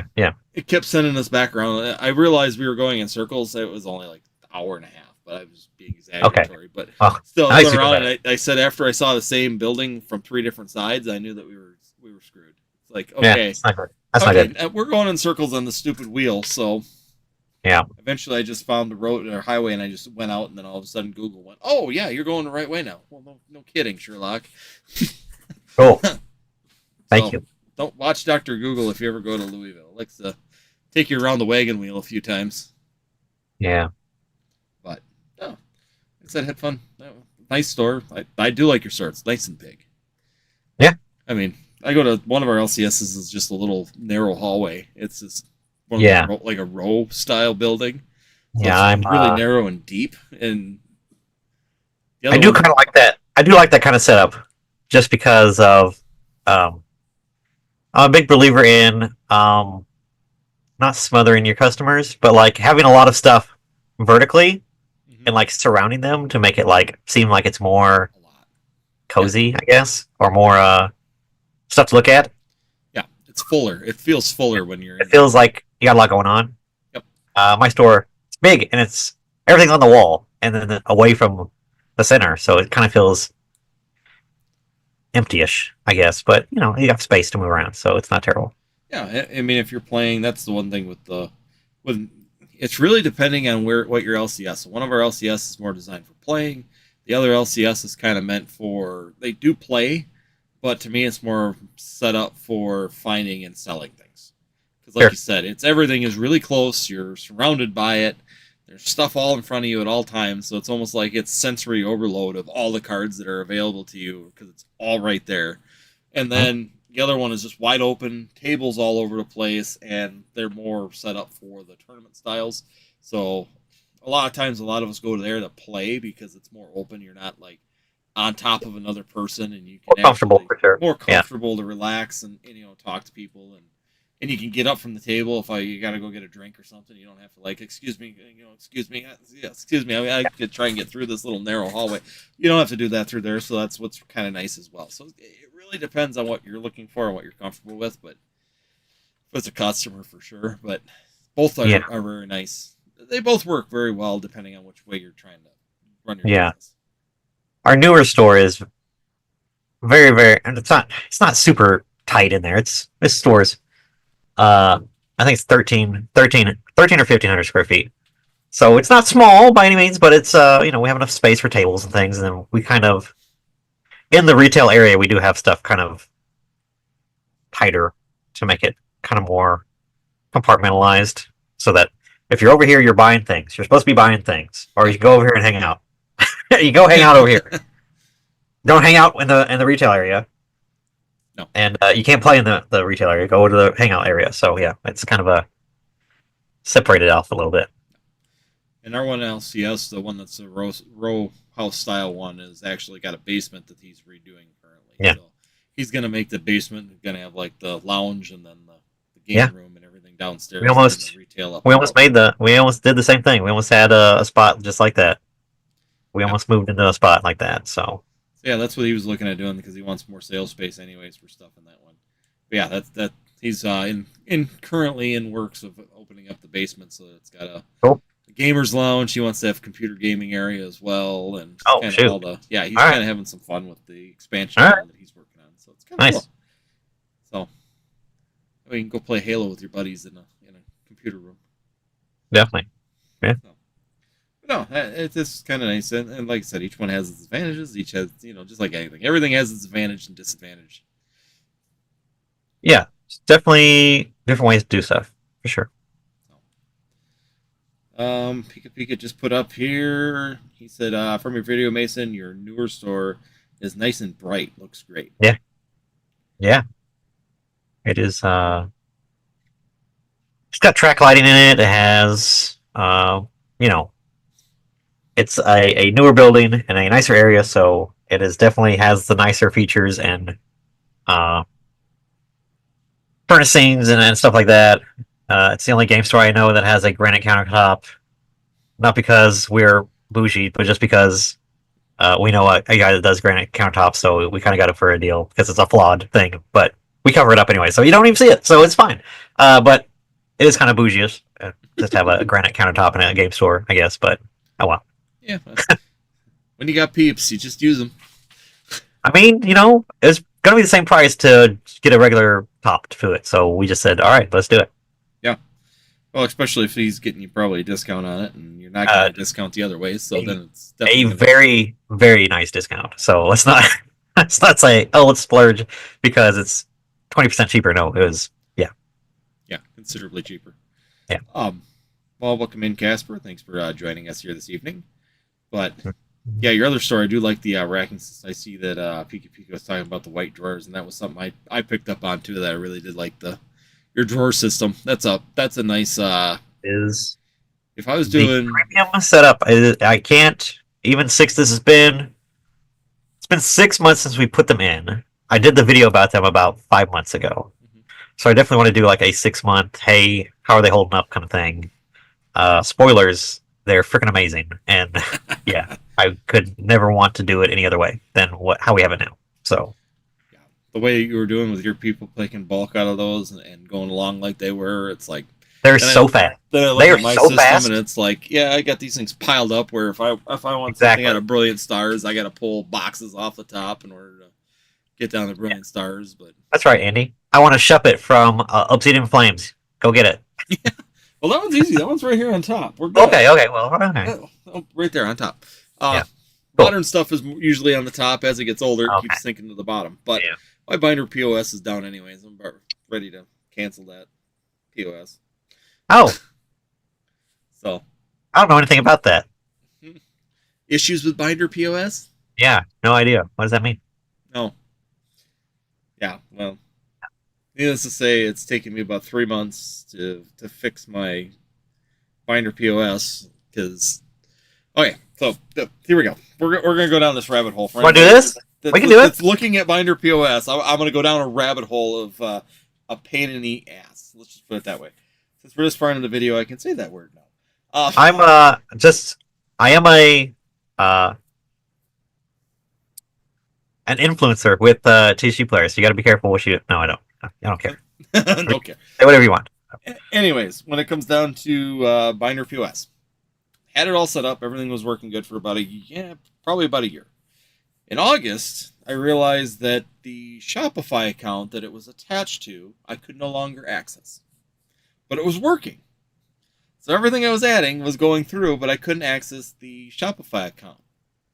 Okay. Cool. Called up, put in a ticket into Binder POS because they don't have a 1-800 I'm in trouble number. Nope. There is no such thing as an emergency to them. No, so you I put in a work ticket. Pay $200 a month for nothing. Email resolution to how you run your business. Yes. Exactly. So anyways, I put in the work ticket. I'm like, hey, kind of weird. I don't use it, so it's not like it's a big deal. But I noticed that I can't get into my binder or my Shopify. It's keeps telling me that it's unavailable. Blah blah blah. Okay, wait 10 days, get back a response. They go, oh well, we don't control the Shopify account. You need to contact Shopify. Okay, cool. Put in a Cool. work ticket because Shopify, another company that does not have a 1-800 number for, your system is screwed number. So I contacted them to go in and, okay, what's going on? Wait, they were better. They were about 4 days, got back to me and said, well, the administrator on your account, which is Binder POS and myself, has updated the settings to where you can no longer access this account. You need to contact the administrator of the account. And I said, I'm the administrator. Binder POS is the administrator. Why can't you get it? They said the other administrator had made changes to the account to make it so it's inaccessible. Cool. Go back to Binder POS, put in a request again for them to go back or hit the same reference number, but continue the ticket that was an issue. Waited 10 days. Pretty much it was working. So I'm like, okay, you want to know something? We can sit here forever and go round, round. If it's working, I don't use the, portal. I don't use that functionality of it. So it's really not a big deal as long as it's working, whatever. Sure. So, cool. So I keep uploading, doing my stuff. Everything's working good. So actually, about the time then, that happened in June. And about the time we went to North Carolina there at the beginning of August, I was on the road to North Carolina and I put my shop on off because I was gone. I didn't want any orders or stuff. Yeah, vacation or whatever it is. Gone for a week. I'm like, I don't want any orders. I come back, I turn it back on. All of a sudden, I get a ton of orders. Tons of orders for like Astral Radiance dark patches and switch cards and just tons and tons and tons of orders. And I'm like, I didn't think I had that many of those. I don't remember having that many of that left in inventory because that was such a hot item 6 months ago. Why are they all of a sudden? I'm like, okay, so I go in, I start looking. I don't have any of them. They're gone. It updated my inventory back 6 months ago. What? Yeah. So all my inventory from 6 months ago got reloaded when I went live again. So now I've got 50 orders that have no cards. What do you do in that situation when TCG player when you have 50 orders with no cards? Cry? Yeah. Because you can't cancel that many. It wouldn't be good. They wouldn't like that. So, again, Binder POS, TCG Player, Shopify have no 1-800 number. I'm screwed. Yeah. So, okay, shut down the shop right away. I killed it. I'm like, I gotta kill this thing. The inventory's all jacked up. I can't leave this up. It's got to go down. Yeah. So that happened mid-August. Sent in the work ticket. Hey, I've got all these orders. I have no cards. The inventory's all screwed up. 48 hours later, I get a message from TCG Player. David was his name. Messaged me and said, we are experiencing a higher than normal number of claims, tickets. Please bear with us and we will get to you as soon as possible. I'm like, cool. So maybe this is a, TCG Player issue and that's why everybody's putting claim tickets on, thinking, okay, people are having issues. This might be a good sign that this is, happening. Yeah. 14 days go by. 14? Okay. 14 days go by from the time that I put in the claim ticket, and I put in another claim ticket because I was not getting responses. 5 days later, they finally contact me. So, mind you, I'm almost 20 days into this, and I've been canceling orders. I have to. I mean, I don't have a choice. I can't ship them. So I'm canceling like the most orders I can per day. Because I'm like, you want to know something? If this becomes an issue, I can deal with TCG Player once we get this figured out. I can't let these people hang with, no cards, no inventory. I pulled as much as I could out of other bulk to fill as many as I could. I mean, it was a crap show. So I'm literally pulling from every source of everything that I haven't even sorted yet, trying to find these cards. So going further down the rabbit hole, we're just waiting. Finally, 20 days later, he gets a hold of me. He goes, oh, well, you got to contact Shopify because this is a Shopify inventory issue. I'm like, but you locked me out of the thing. What are you talking about? So basically what we had to do is they went, okay, this is a major, whatever major issue. They can't figure it out. They can't get Shopify to work. I can't get into Shopify. Nothing's working. My inventory is all screwed up. And now finally, after last week, we finally just completely deleted my binder POS, deleted my Shopify, completely cleaned out my TCG player account, all my inventory out of my TCG account, created a new binder POS, created a new Shopify for it, and reinitialized the whole system. So basically, all the inventory that I had uploaded before, all the numbers I had are gone. So now I have to go through all of my boxes of bulk again and re-inventory everything because I don't know what the last good inventory was. All I know is that where it was 6 months ago. Yeah. It's like, oh my gosh. You know how many cards that is? I do have a little bit of an idea. Yeah, a little bit. But yeah. I mean, for someone I have been down this road before, but it's not that's terrible. That's by dumb. myself, I have to now go and count over 150,000 cards. Yeah. To get my inventory right again. Yeah. That is it's gonna take a little bit. A little bit. It's gonna take a little while. It's gonna take a little while. In my busiest time of the year too, mind you, because now it's heating season. And everything is emergency now too. So yeah. Yeah. That sounds about right. Yeah. That sounds about what could be expected. Binder is in not a good place right now. I've kind of gotten that feeling, but what alternative do we really have? Is there another alternative out there besides Binder? Besides going TCG Direct. I mean, but does that use Binder or no? It does not. But to have your stuff on TCG Player, that's the only way that exists to do it. So you could do just the Pro website. You just wanted the Pro website and not have anything else. But do you have like a sealed stuff on there too? I'm sure. Oh yeah, I mean it was all tied into everything at one point. So I had all my sealed on there. So that inventory's gone. It screwed up my TikTok for a while because it was using that. Because it merges with TikTok too. So I had all my sealed stuff going through Binder POS, keeping my inventory right. Because then I could sell it on TCG Player, I could sell it on eBay, I could sell it on TikTok, all my sealed stuff, and it would mitigate all that inventory for me. So that's all gone. So I lost all of my TikTok references as well. So all my previous sales were pretty much erased off of TikTok because that references are gone. Yeah. So now my sales history looks really low on my account because of it. oh yeah, this has been quite the conundrum of. Well, I mean, this is business. I feel your pain. I feel your pain because I've been there. Unfortunately, I know. But I also have Binder issues that are unresolved. So what kind of issues are you having right now? I'm having same kind of could be the same kind of thing because it's the same bug happening here. We had Binder for a long time. We left Binder. Okay. We came back to Binder, and we used the point of sale system, but the point of sales has ghost items in there. Oh no! From when they reinitialized, the Binder account, even though it's linked, it's having the new stuff in there fine. It has old stuff in there, and if it's items that have been existing from the old time to the new time, it'll have two different items up there, and you have to guess which one it is to buy select to make your inventory correct. Oh man! Imagine that's messing everything up. So, that's just been an ongoing thing that we've just been dealing with. Or sometimes the prices will be wrong because it'll be the prices from way back in the day instead of currently. Yeah.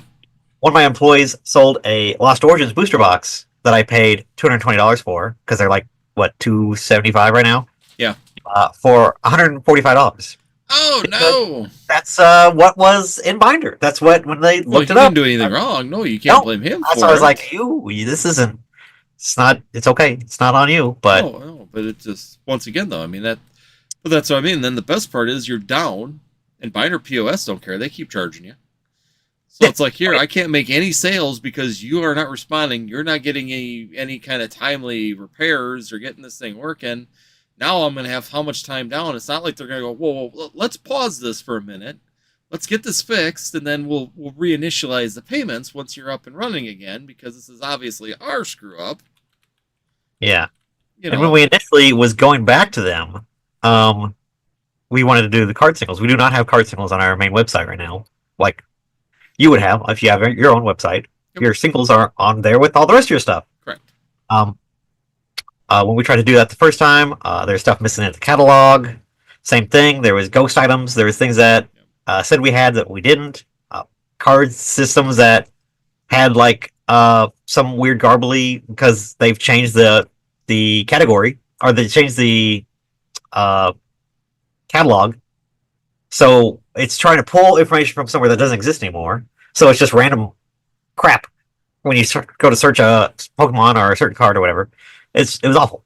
Like, so I was like, okay, this is broken.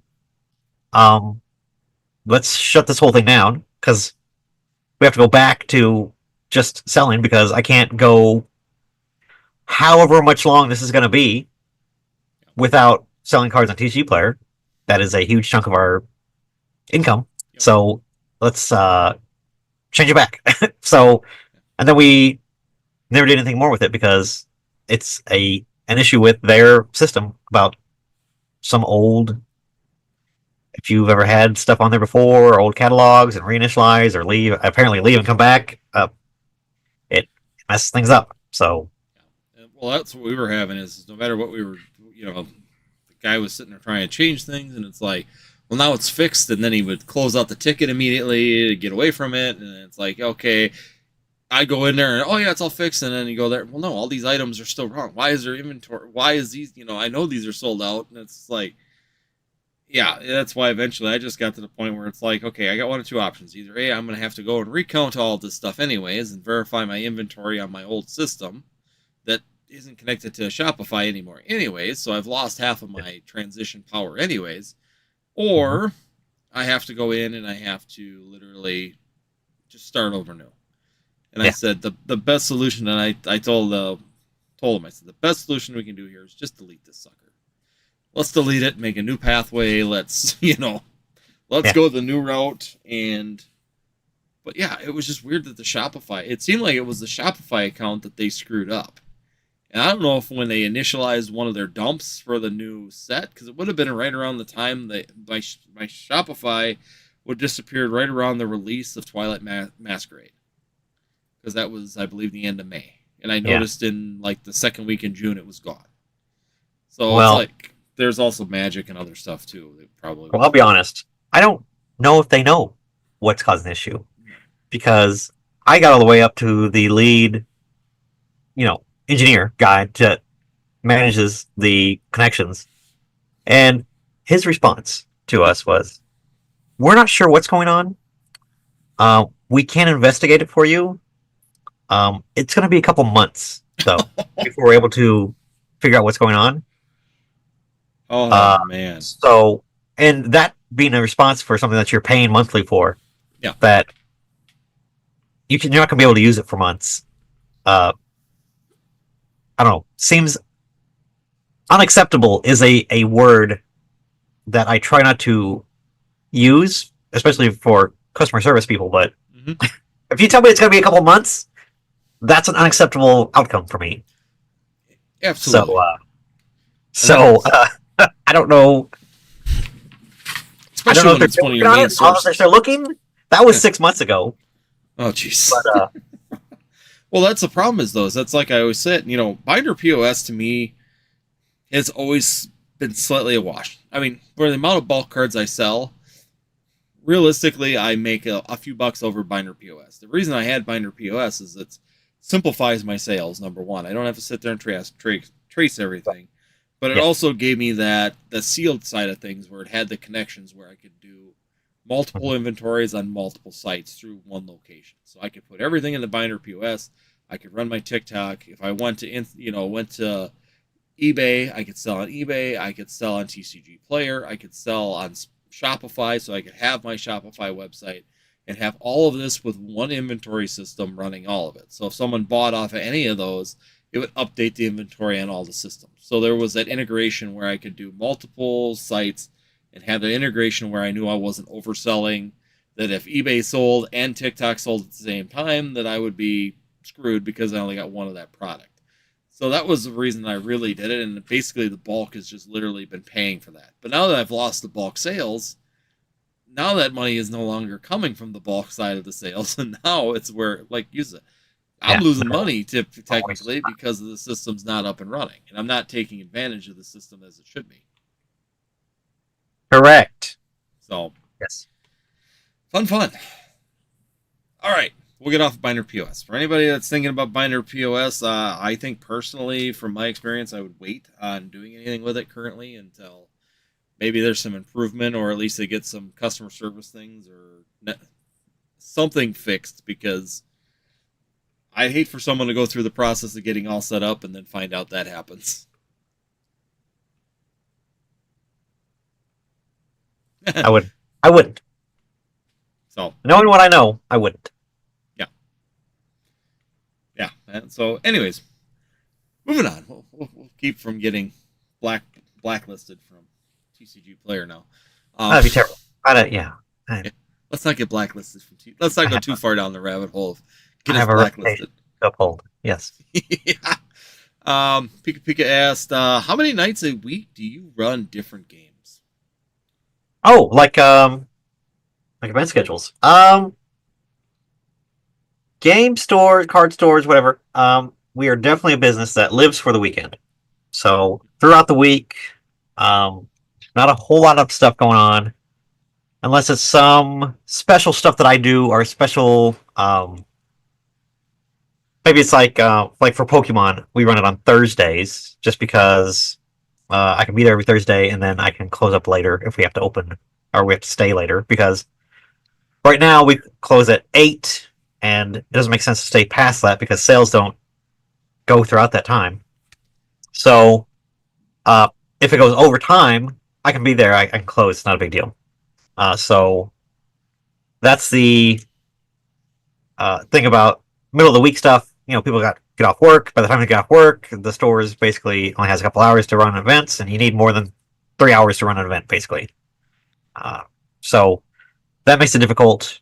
So we do a couple events, like Flesh and Blood was tonight, and that's again because I'm over here. If they run over, I can stay. I have plenty of stuff I can do, so it's not a big deal if I have to stay over half an hour, or whatever. So we do that. Tuesdays, Thursdays is Pokemon. Fridays, Magic belongs to Magic. We also do One Piece on Fridays. Saturdays is pretty much like everything else. Anything that we have a pretty good crowd for Union Arena right now. We have Magic Standard, Magic Modern, and then Pokemon is back at this location on Sunday, so I have 2 days of Pokemon, one for each store. And then they do Flesh and Blood over at New Cut on Sunday. So try to ping pong around and different stores that have different stuff on different times, but definitely we are weekend loaded, because just the hours that we have and people not having to work or whatever, it works out mostly. So we used to run things every other week, and we'd stay open until 10 o'clock, and everything was fine, hunky-dory. Labor is expensive. Costs a lot of money to have people manned there. And again, if you don't sell things in that amount of time, people are, of course, playing, and you're getting money from that, but it doesn't make a lot of sense to have utilities and people there, and multiple people there at $15 an hour that I have to pay people. That doesn't make sense. So we fit everything in a 8-hour workday during the week, and then weekends we go a little bit longer, and we have people stagger shifts a little differently. But that's what we have to do currently. Yeah, you're on a pretty congruent schedule to most of the LCSs around here too. I know a lot of them will stagger on each other too. So one does Pokemon on Saturday, the other one does it on Sunday. Yeah. Magic Gathering, same thing. They'll kind of flip. Yeah. The only thing that is that because Magic is kind of really super pushing, Friday Night Magic. Every game store will run Magic on Friday nights. It's kind of like their thing. I call the flagship time to meet up for Magic. So that's Yeah. definitely what they push that kind of stuff. So Yep, all of ours have Magic on Fridays too. So yep. That's definitely a nationwide push for them for sure.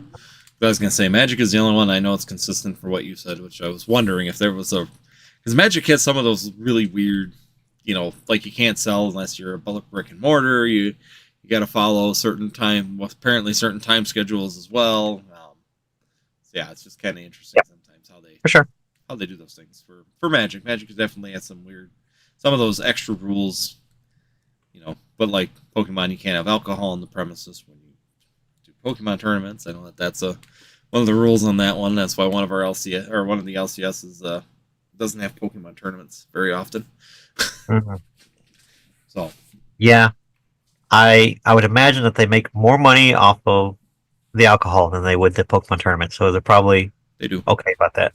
Yeah, they're probably okay about that. They're fine with that. They got a bunch of adults, so they got the adult room, and that one's we don't go That to that. is that's always been interesting to me. An interesting idea. Maybe I could do like Pokemon on like early Sundays when people aren't hopefully drinking, and then maybe later on. Well, I think Pokemon technically you can't serve alcohol during the event. It could be in an area that has alcohol, but it can't be served.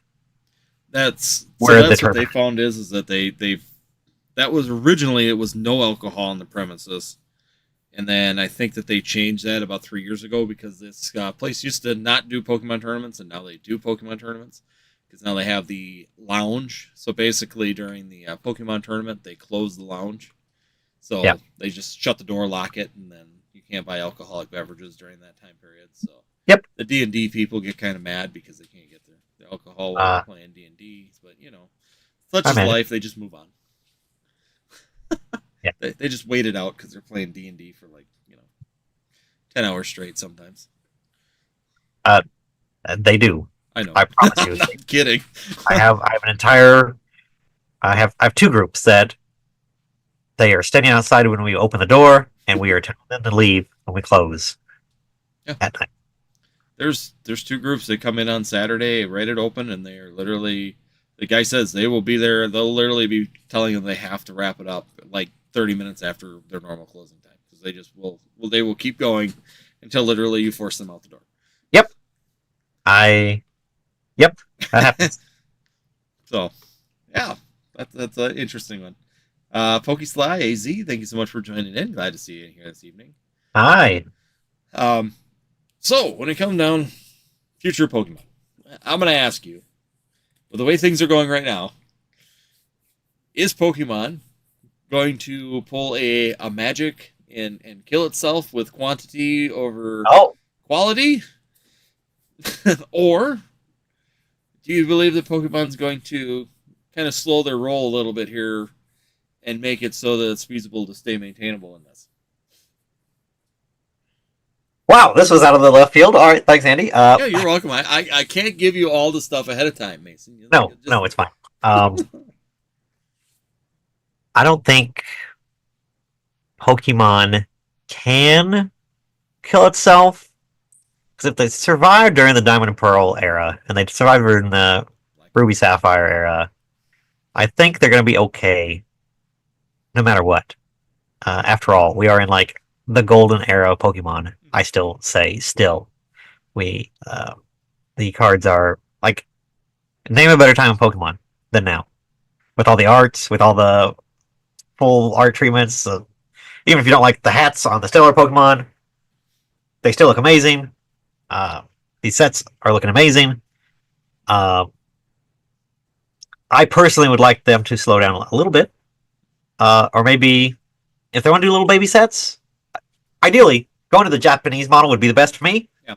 I would love to have a set. If you want to release a set every 6 weeks, have it be a little set. I'd be okay with that. But I don't think logistically it makes a lot of sense for them to do that. And worldwide versus in Japan, that's okay because tiny. It's Japan. But moving hundreds of thousands of boxes across the entire world every 6 weeks would be logistically almost impossible. Would be a phrase. Very not cost effective. I'll say that. So yeah, it makes sense to keep the combining the sets in the smaller, or it's combining the smaller sets in the bigger ones, making a big set. Uh, but no, I don't think they can. I don't think they're in any threat at all to going and burning out and going the way of the magic. And if they do, they have so many things they just pull out of their pocket and just infinitely print money. They like 101. Like, hey, how about an EX card that is every one out of whatever the predictability of a shiny is, there's a shiny version of it, and that's a chase. Why can't they do that? What's preventing them from doing that? Serialized cards, you name it, whatever it is. Pokemon has so much stuff in their back pocket if they needed to pull something out. They want to make a heart, gold, soul, silver set. Like they would be print money. Like, it'd be ridiculous. Like, are you kidding me? Rocket sets, gym hero sets, make tag teams again. Like, there's so many things they could just do and just print money. It doesn't matter. Yeah. Pokemon's not going anywhere. Pokemon's not dying. There's no way that they can kill a TCG. We were in a boom. What a weird way to even. I can't even think about how that would even come about happening at this point. We're 35 years in. So I always like asking it because it's always kind of interesting to see what people's responses are to it. Because sometimes you get like the Diana Ketchmo collectibles response, which is they're just going to be around for at least 15 years. That's just my feeling. It's like, well, I agree, but sometimes it's kind of nice to hear the thought process behind it. And I kind of feel the same way. I do wish that for the playability of these sets, I like the smaller Japanese version of the sets because you can be very. So if I want like the ancient, like Battle Style is a perfect example. If you want a single strike deck, you bought single strike packs.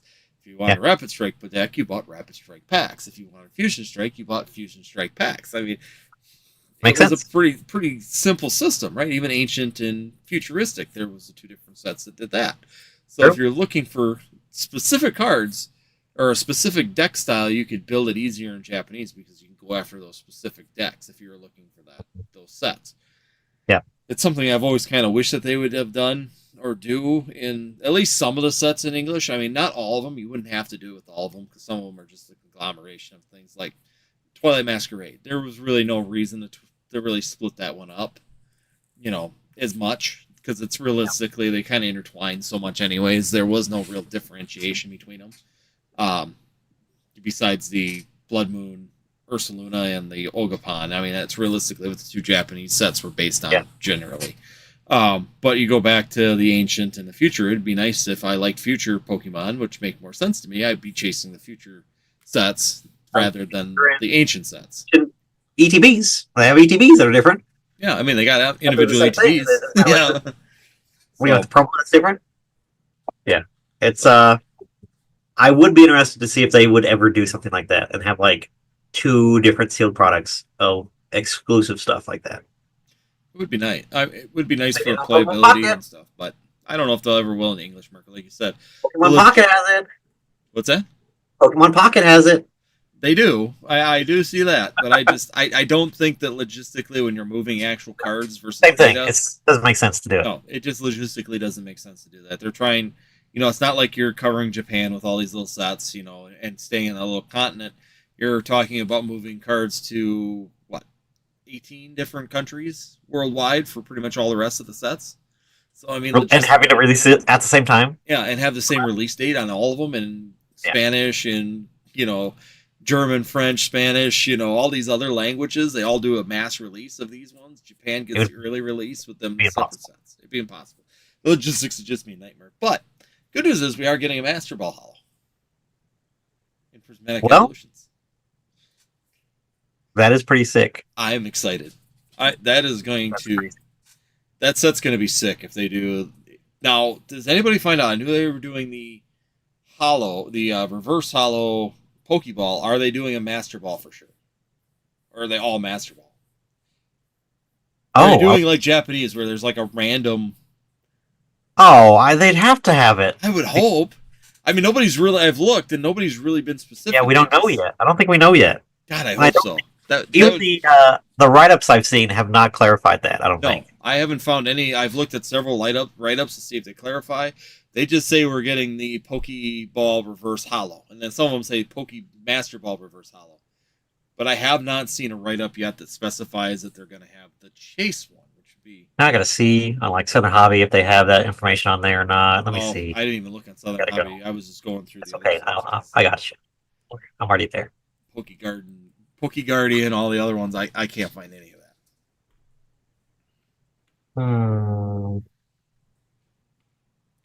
So yeah, no.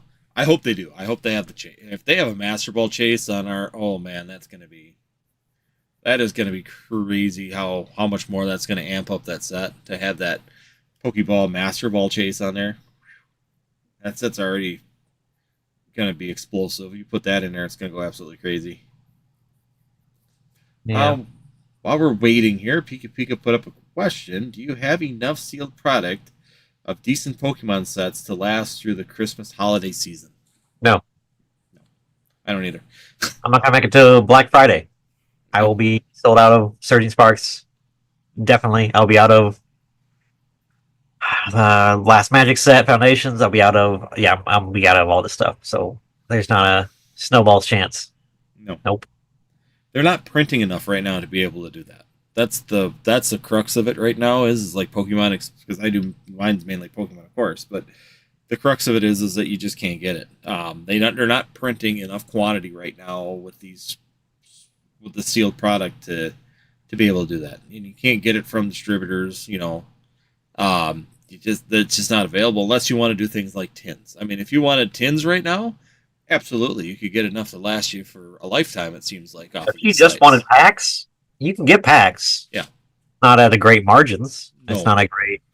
You're not making a lot of money, but I will at least have packs to sell. But booster boxes, all these other things, no, they're not going to last. No, same thing. I mean, anything that's sellable, even the sleep blisters, booster boxes, ETBs, even of the newer sets like Surging Sparks is pretty much gone. Twilight Masquerade, I could still get ETBs of those, I should say. ETBs you can still get of Twilight Masquerade. I don't know if there's any contingencies on getting them right now, but plenty of them seem to be plenty of ETBs rolling around right now. I can tell you that for sure. Yeah. I just logged in and I went to the ETB for Prismatic Evolution, and I saw that they've changed my order quantity, and they cut it by 75%. Ouch. Yeah. Oh man. I'm only getting 100 ETBs is all I'm getting of Prismatic. Oh, you're only getting 100? And I asked for 400. Cool. Give us an idea of what we're looking at then, I guess. I'm gonna have to go log in and see because I got two sources. Maybe I can get. I needed 100. I needed 150 for my stuff. I over-ordered on every one of them because I knew I could take every one of them that didn't sell. So I put in for a total of 250 of them. So I'll have to go look at the two that I've got and see if they're holding. If I've got. Good luck, Andy. Good luck. Godspeed, good Godspeed, Andy. All right, well, I'll have to go get an update for the people too, and see if my allocations have. If my $250,000 spending is not good enough to give me all my allocations, then oh no, I'm sorry. If my $500,000 spent with Southern Hobby is not enough to give me more than 100 ETBs. Well, if that's the case, I will be contacting my rep for a refund for people because I have to pay up front. So. Oh shoot, that's right. Yeah, mine are paid already. So my hopes is that they're paid and that they don't want to give me a refund. That would be the. Yeah. Fingers crossed. Yeah, that's how that works. Yeah. They got my money. They don't want to give it back. So. We have to credit your account. I'm sorry. Sorry. So I'll dig in tonight and find out where we're at on that. It's not asterisk where it's finalized, but that's what they have. I know I put in 400, so I know that they've tinkered with it at least. Okay. Well, we can. All right. Thanks for the info, Mason. I'll Well, have I to get mean, back to look, everybody on the channel. this is a Northwoods TCG exclusive right now. Yeah. Uh-huh. The first place you heard it, that we're all screwed. It's literally was. Yeah. No, I'll have to go check my allocations too, and then I'll have to get back to everybody on Discord. So anybody that's on there, I'll go check my allocations to see where we're at, find out what I'm getting, and then we'll go from there and find out. So. And if you want to cry on a Zoom call later, we can call each other back if you want, and we can sing "Kumbaya" around a fake campfire, and it might not be fake. I'll be honest. it may not be fake. Get enough cardboard back there; it'll last a while. I could. This is, this. What is that? The Dark Knight where lights all the money on fire. This could be the same thing, but it's a lot less value going up in flames. Thrifty's on here. Thrifty just showed up. Thank you for joining, Thrifty. I know. My wife knows I'm here. She knows where I'm at. She knows I'm still alive. I'm not dead in a ditch. It's fine. I was gonna say we haven't seen him get killed by his cardboard pile, so we're doing good. We don't have to call her yet. Yeah. it's fine. invisible. Fine. So yeah, a real campfire sounds good.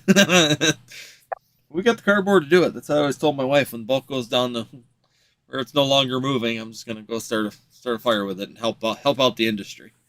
Yep. Burning some cardboard. So, no, I like I said, Mason, that's realistically covered most of the topics that I wanted to cover tonight. Is there anything you wanted to cover tonight, or would you like to get home tonight? I mean, it's fine. We're good. So, What have we been? 2 hours? yeah, 2 hours and 15 minutes. So we're doing good. Like I said, it's always nice to hear from Mason with what's going on in the hobby, especially behind the scenes and in the LCS world, and hearing it from multiple sources where people are getting stuff from and seeing the same disadvantages that we're all finding right now. Yeah, exactly. A little tear down our cheek, and you're seeing the one of the first I want to say gigantic sets besides 151. A good opportunity for profitability here for us. I think I got more of 151 than I am going to get of this then. I did. Uh-huh. I got because when I ordered 151, I did 120, but I got them all. So 120 ETBs, and I got every one of them. I never even. That's new headline. That's new title. Yeah.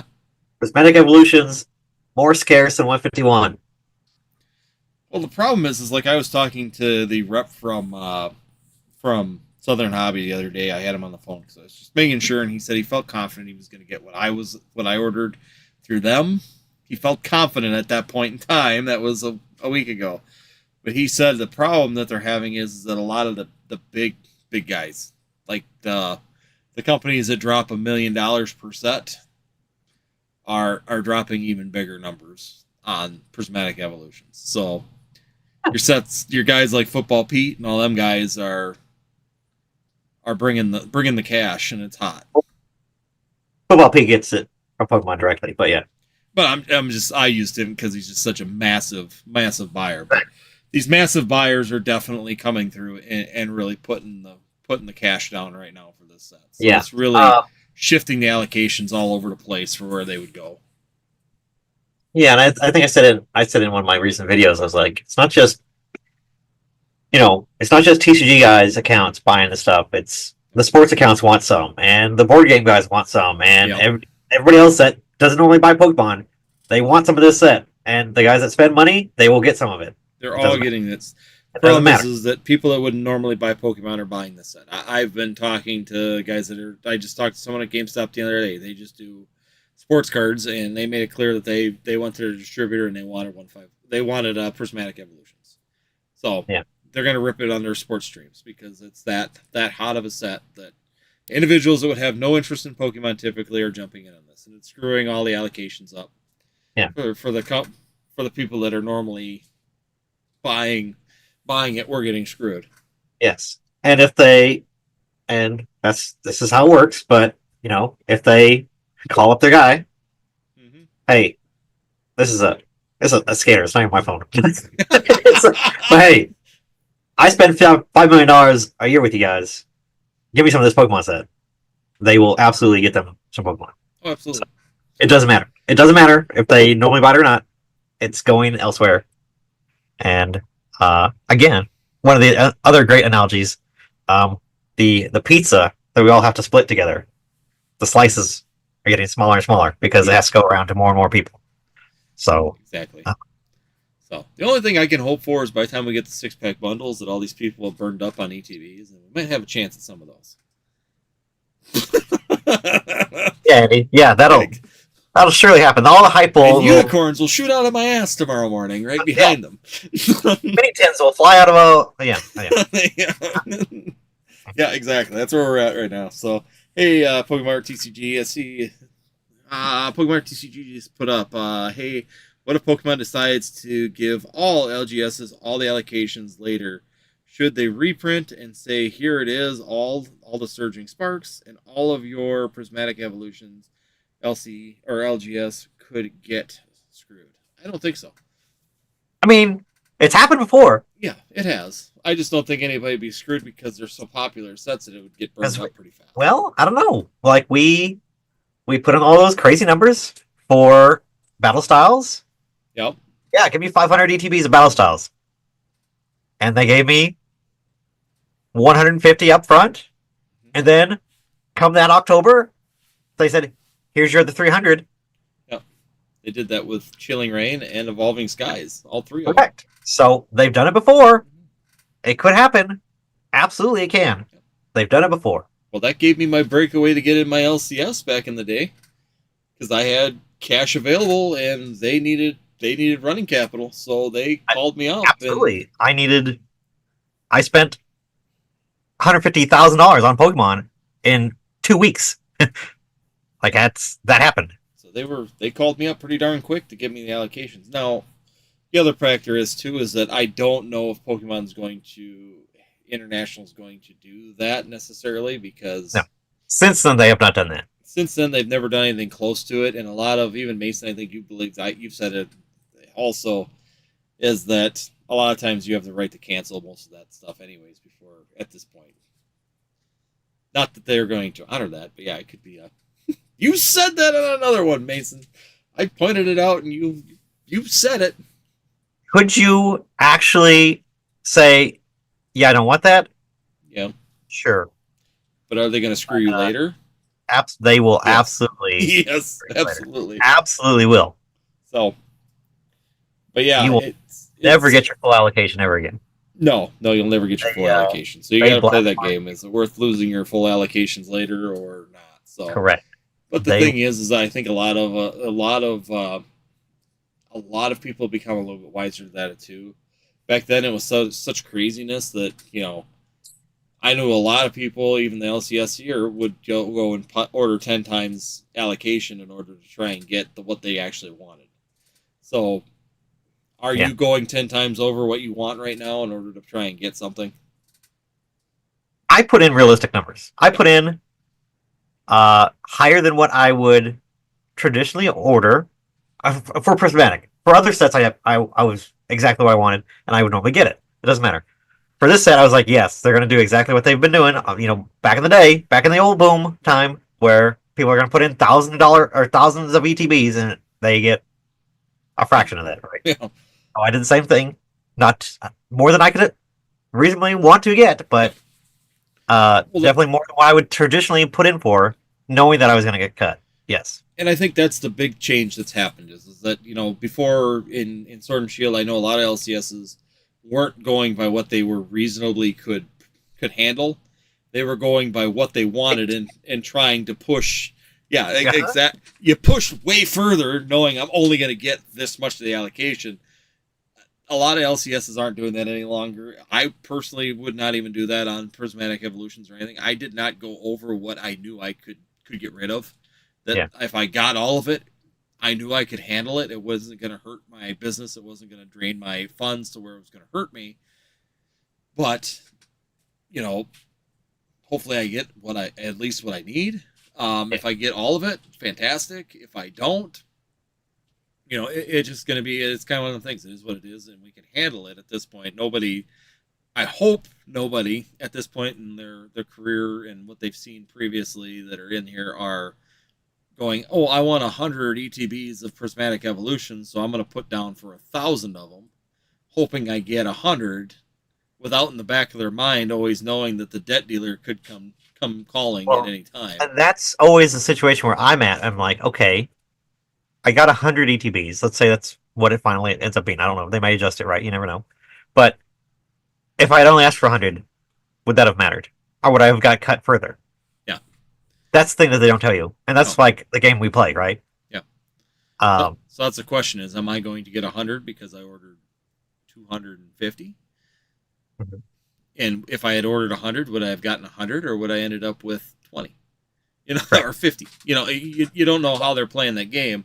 But realistically, if they gave me the full 250 and they gave me 100 right now and I got 150 of them, 6 months down the road or 3 months down the road, whatever, it isn't going to hurt. It isn't going to hurt because I'm expecting it. I mean, we're all kind of expecting that in the back of our head. That best case scenario for it this. If you ask me, like they didn't do it for 151. They definitely didn't do it, but it's for them to be like, okay, here's wave 1. In 2 months, we're gonna get wave 2.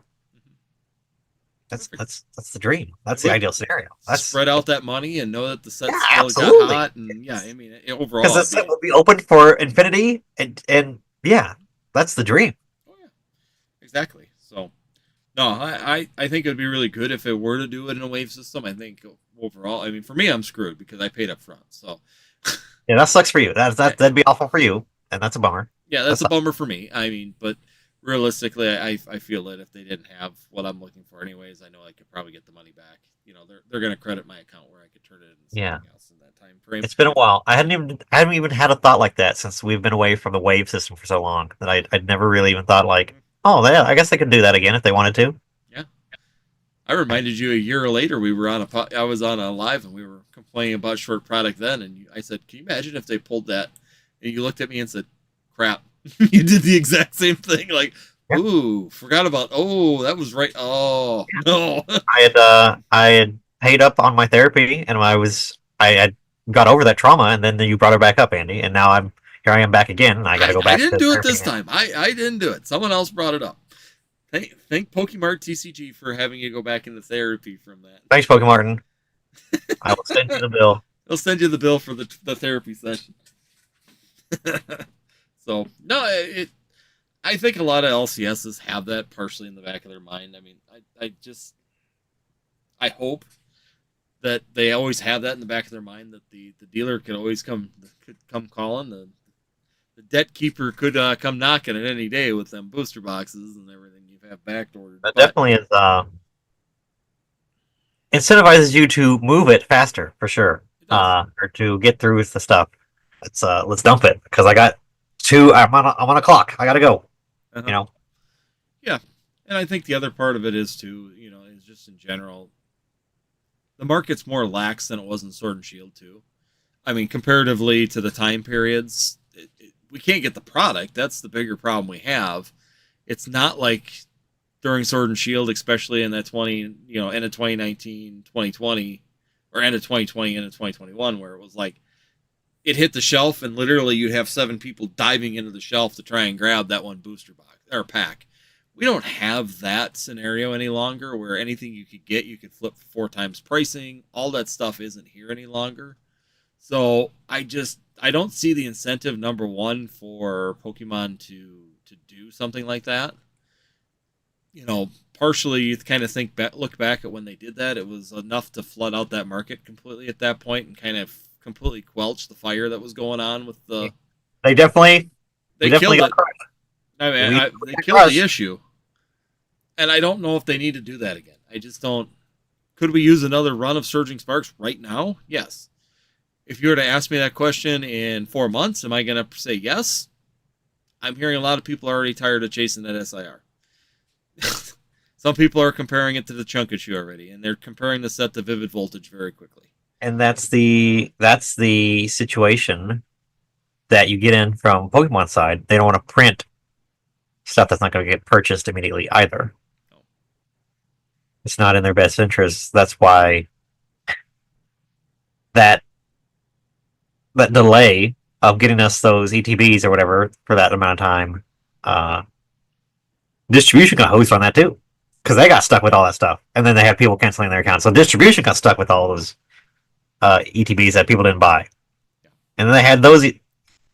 They could have had those ETBs, I think, up to last year of Battle Styles ETBs sitting there somewhere. You know, how long did we see those past anything else on the market?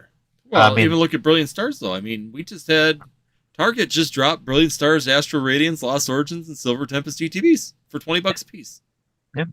So they were still sitting in distribution. Or sitting somewhere. I mean, someone had them sitting somewhere. I don't know where. They probably bought them at the MJ Holding, probably got stuck with them. They're like, oh, crap, we got to get rid of these. Yeah, but why weren't they available? Well, yeah, MJ Holding, that's true.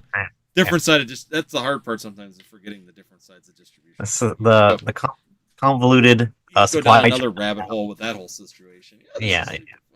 No, it gets really confusing when you get MJ Holding is a whole other animal. MJ Holding they're holding pallets of Evolving Skies. Yes, in case they want to do another mystery box or something, they'll do, Flash Fire. Yeah, could happen. So, no, it's that's a whole other rabbit hole that you can go to now. But yeah, I don't see it being in Pokemon International's best interest to douse that onto their distributors, and then their distributors dump that down on their customers. It isn't like 2021 where we were so hot. To avoid that. Yeah, yes. They want to avoid that at all costs. Could I see them coming back with a reprint and then saying, hey, you ordered this many of them. Would you like them? Or a distributor going, we got a good order in, and they're going to go, you have a good standing account. Would you like your order that we have because we have enough booster boxes to do that? Could I see them doing that? Yes.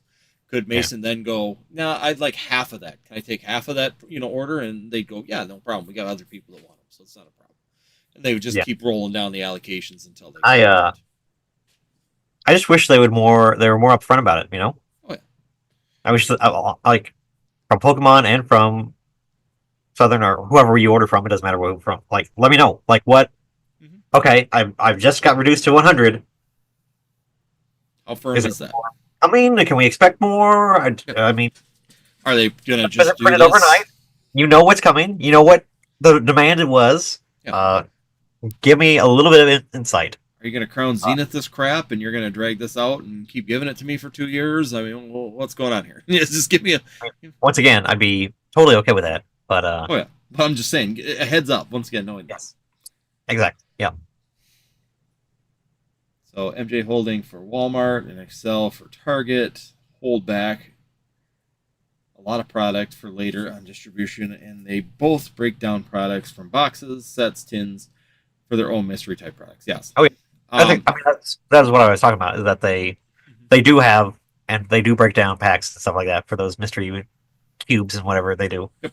God, I've seen a recent photo from the past year or two of 5 rows stacked, 5-row boxes just like these guys, full of Flashfire ETBs or Flashfire booster packs. Yep.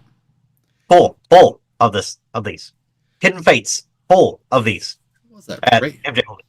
Pokemon Radar put that up, or who put that up?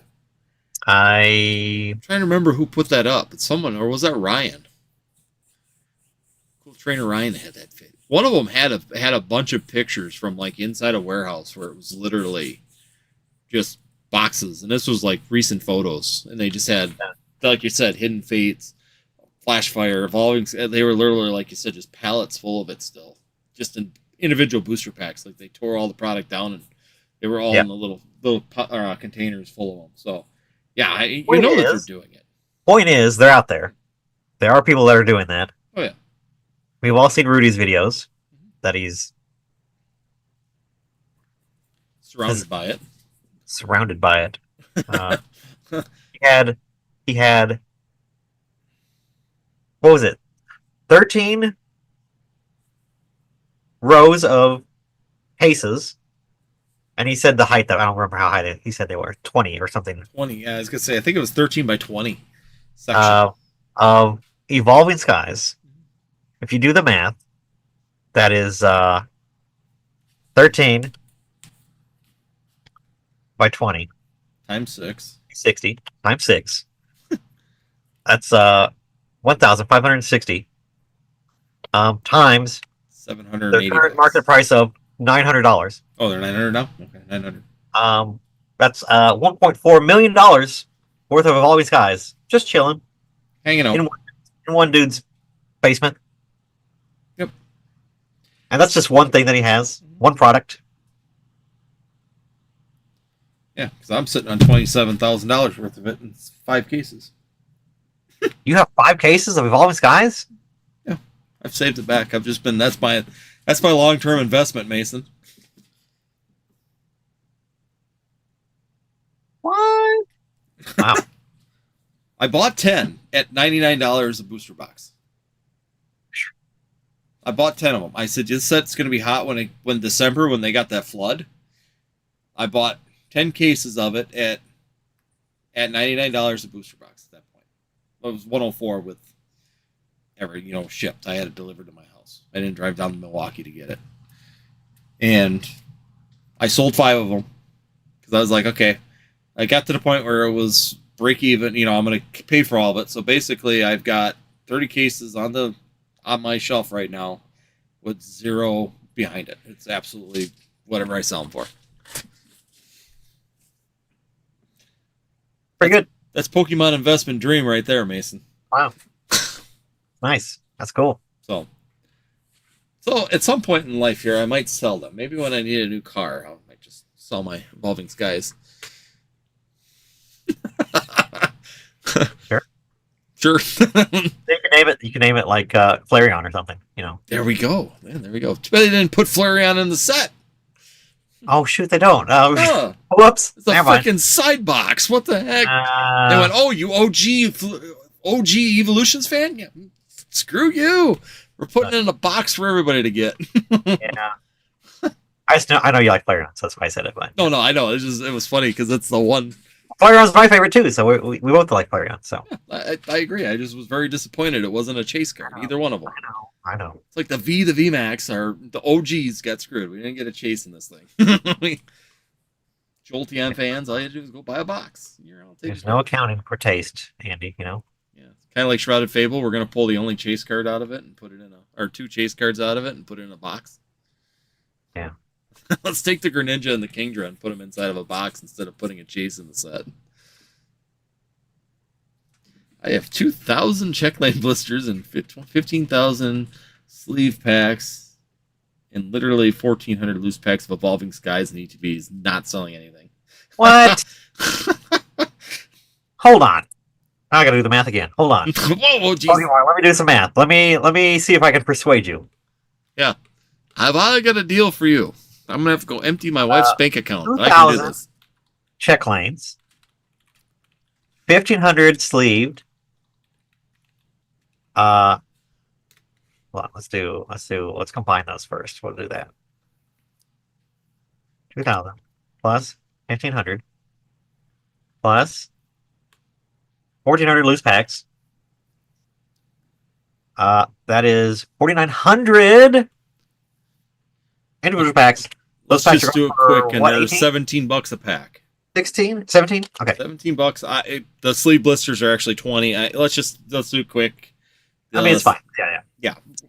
Do 18 a pack. You'll be good. $83,000. He's got me beat, Mason.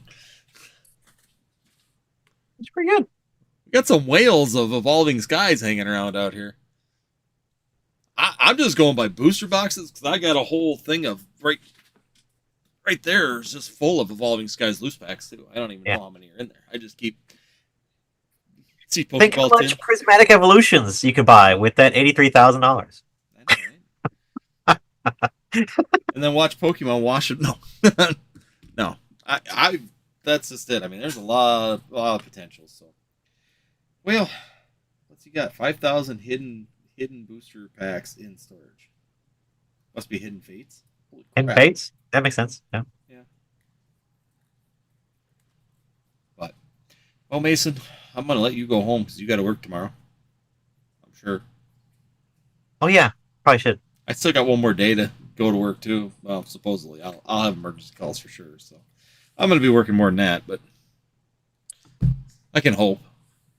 Yeah. It's hunting season, so I always end up working in cabins and everything this whole week. So. Oh, okay. Yeah. All right then. All right. Well, thank you very much, sir. Glad to catch up with you once again. Thanks, Andy. Good seeing you. Awesome to have you on here. Of course, going over all the fun stuff of number one, owning a business, and number two, the direction that Pokemon TCG is planning on going. We think, and what we hope they would do. I don't know. We're on such a high right now. It'd be. I'm forgetting nostalgianomics. Just came on. This Alex, I love Pokemon Go. I'm the only one. I'm like of the only few people, and I know Alex is one of them, that believes in Pokemon Go. I think it's a good set. It's not. It's not a. We're gonna be ripping that set forever, but I think it's a limited set that down the road people are gonna be like, "Oh man, Pokemon Go! Shoot, let's open some of that." I guarantee. It is undervalued, I would say, as a set. I'm a believer too. So.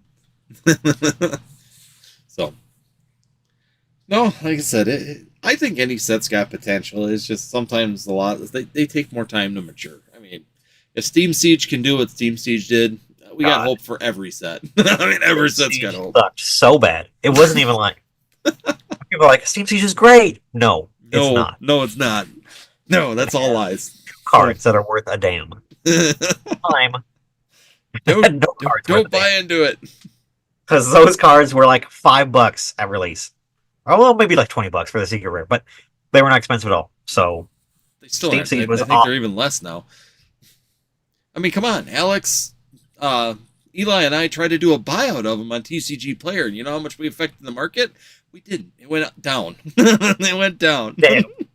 Oh wow. The price went the other way. What the heck? You're like, wow, people are buying this. Let's throw all the other stuff up. Throw them all up now. Holy cow, we can clear out our inventory. Alex, come on. You've been breaking for like how many hours? Go to bed. You gotta get up early to pack all that stuff. Are you still shipping bulk? What's the deal there? How many times I gotta bug you about shipping bulk? So, all right, guys. Well, thank you everybody who's joined in. I still see there's about 21 people out there. Thanks for hanging out until the wee hours. Thank you, Nostalgianomics, for hopping in as well. Glad to see you guys here in the chat this evening. Yeah. Once again, we'll be back. I got another video coming up on Friday, so I am starting to work on the video front again, which is nice. Trying to make something happen a little bit more on here as well. I felt like I've neglected YouTube a little bit, but yeah, I'm back at it, and I've never gained so many subscribers in the past week than I have in the 3 or 4 months. So yeah, it's the same thing. I mean, the last week I've just gained back, 18 subscribers since last week. So by putting a new video out and starting to move a little bit more on the videos, I mean, just felt like it was stagnant, and now it seems like there's a new market for it again. So it's kind of nice to see some movement again on the channel. So not having to make a video every single day, I'm not doing that anymore. It just got to be too monotonous. I'm about there. I hit a stretch where I did 3 videos in a row and then a live. So I was right there. Still doing the one live every Tuesday, 9 p.m. Central Time. I do a live. Keep up with that. Then I'm going to do one video on Friday. So doing one nice. I'm doing more editing, more time. Trying to do a better quality video than what I've ever done before, and I think that kind of helps as well. Okay. All right. Better thumbnail, better video, spending a little more time rather than doing everything like fast, trying to get it out. I'm not making thumbnails. Maybe I might throw a graphic on it or something, but I'm going the old Rudy model. I just there you go. Pump it out. Yep. But all right, Andy. I appreciate you. Yeah, thank you guys. Thanks everybody for hanging out with us this evening. Greatly appreciated. If you could, make sure you guys hit that like button before you leave. Yeah, I am. I'm going to do it right now. A lot of familiar people coming in, which is greatly appreciated, and thank you everybody for joining in. Once again, if you can, make sure you hit that subscribe button. If you're new here, hit that like button before you leave. And hopefully we'll see you next time live here on Tuesday on Northwoods TCG. And thank you, Mason, for your time. Thanks, guys. Later.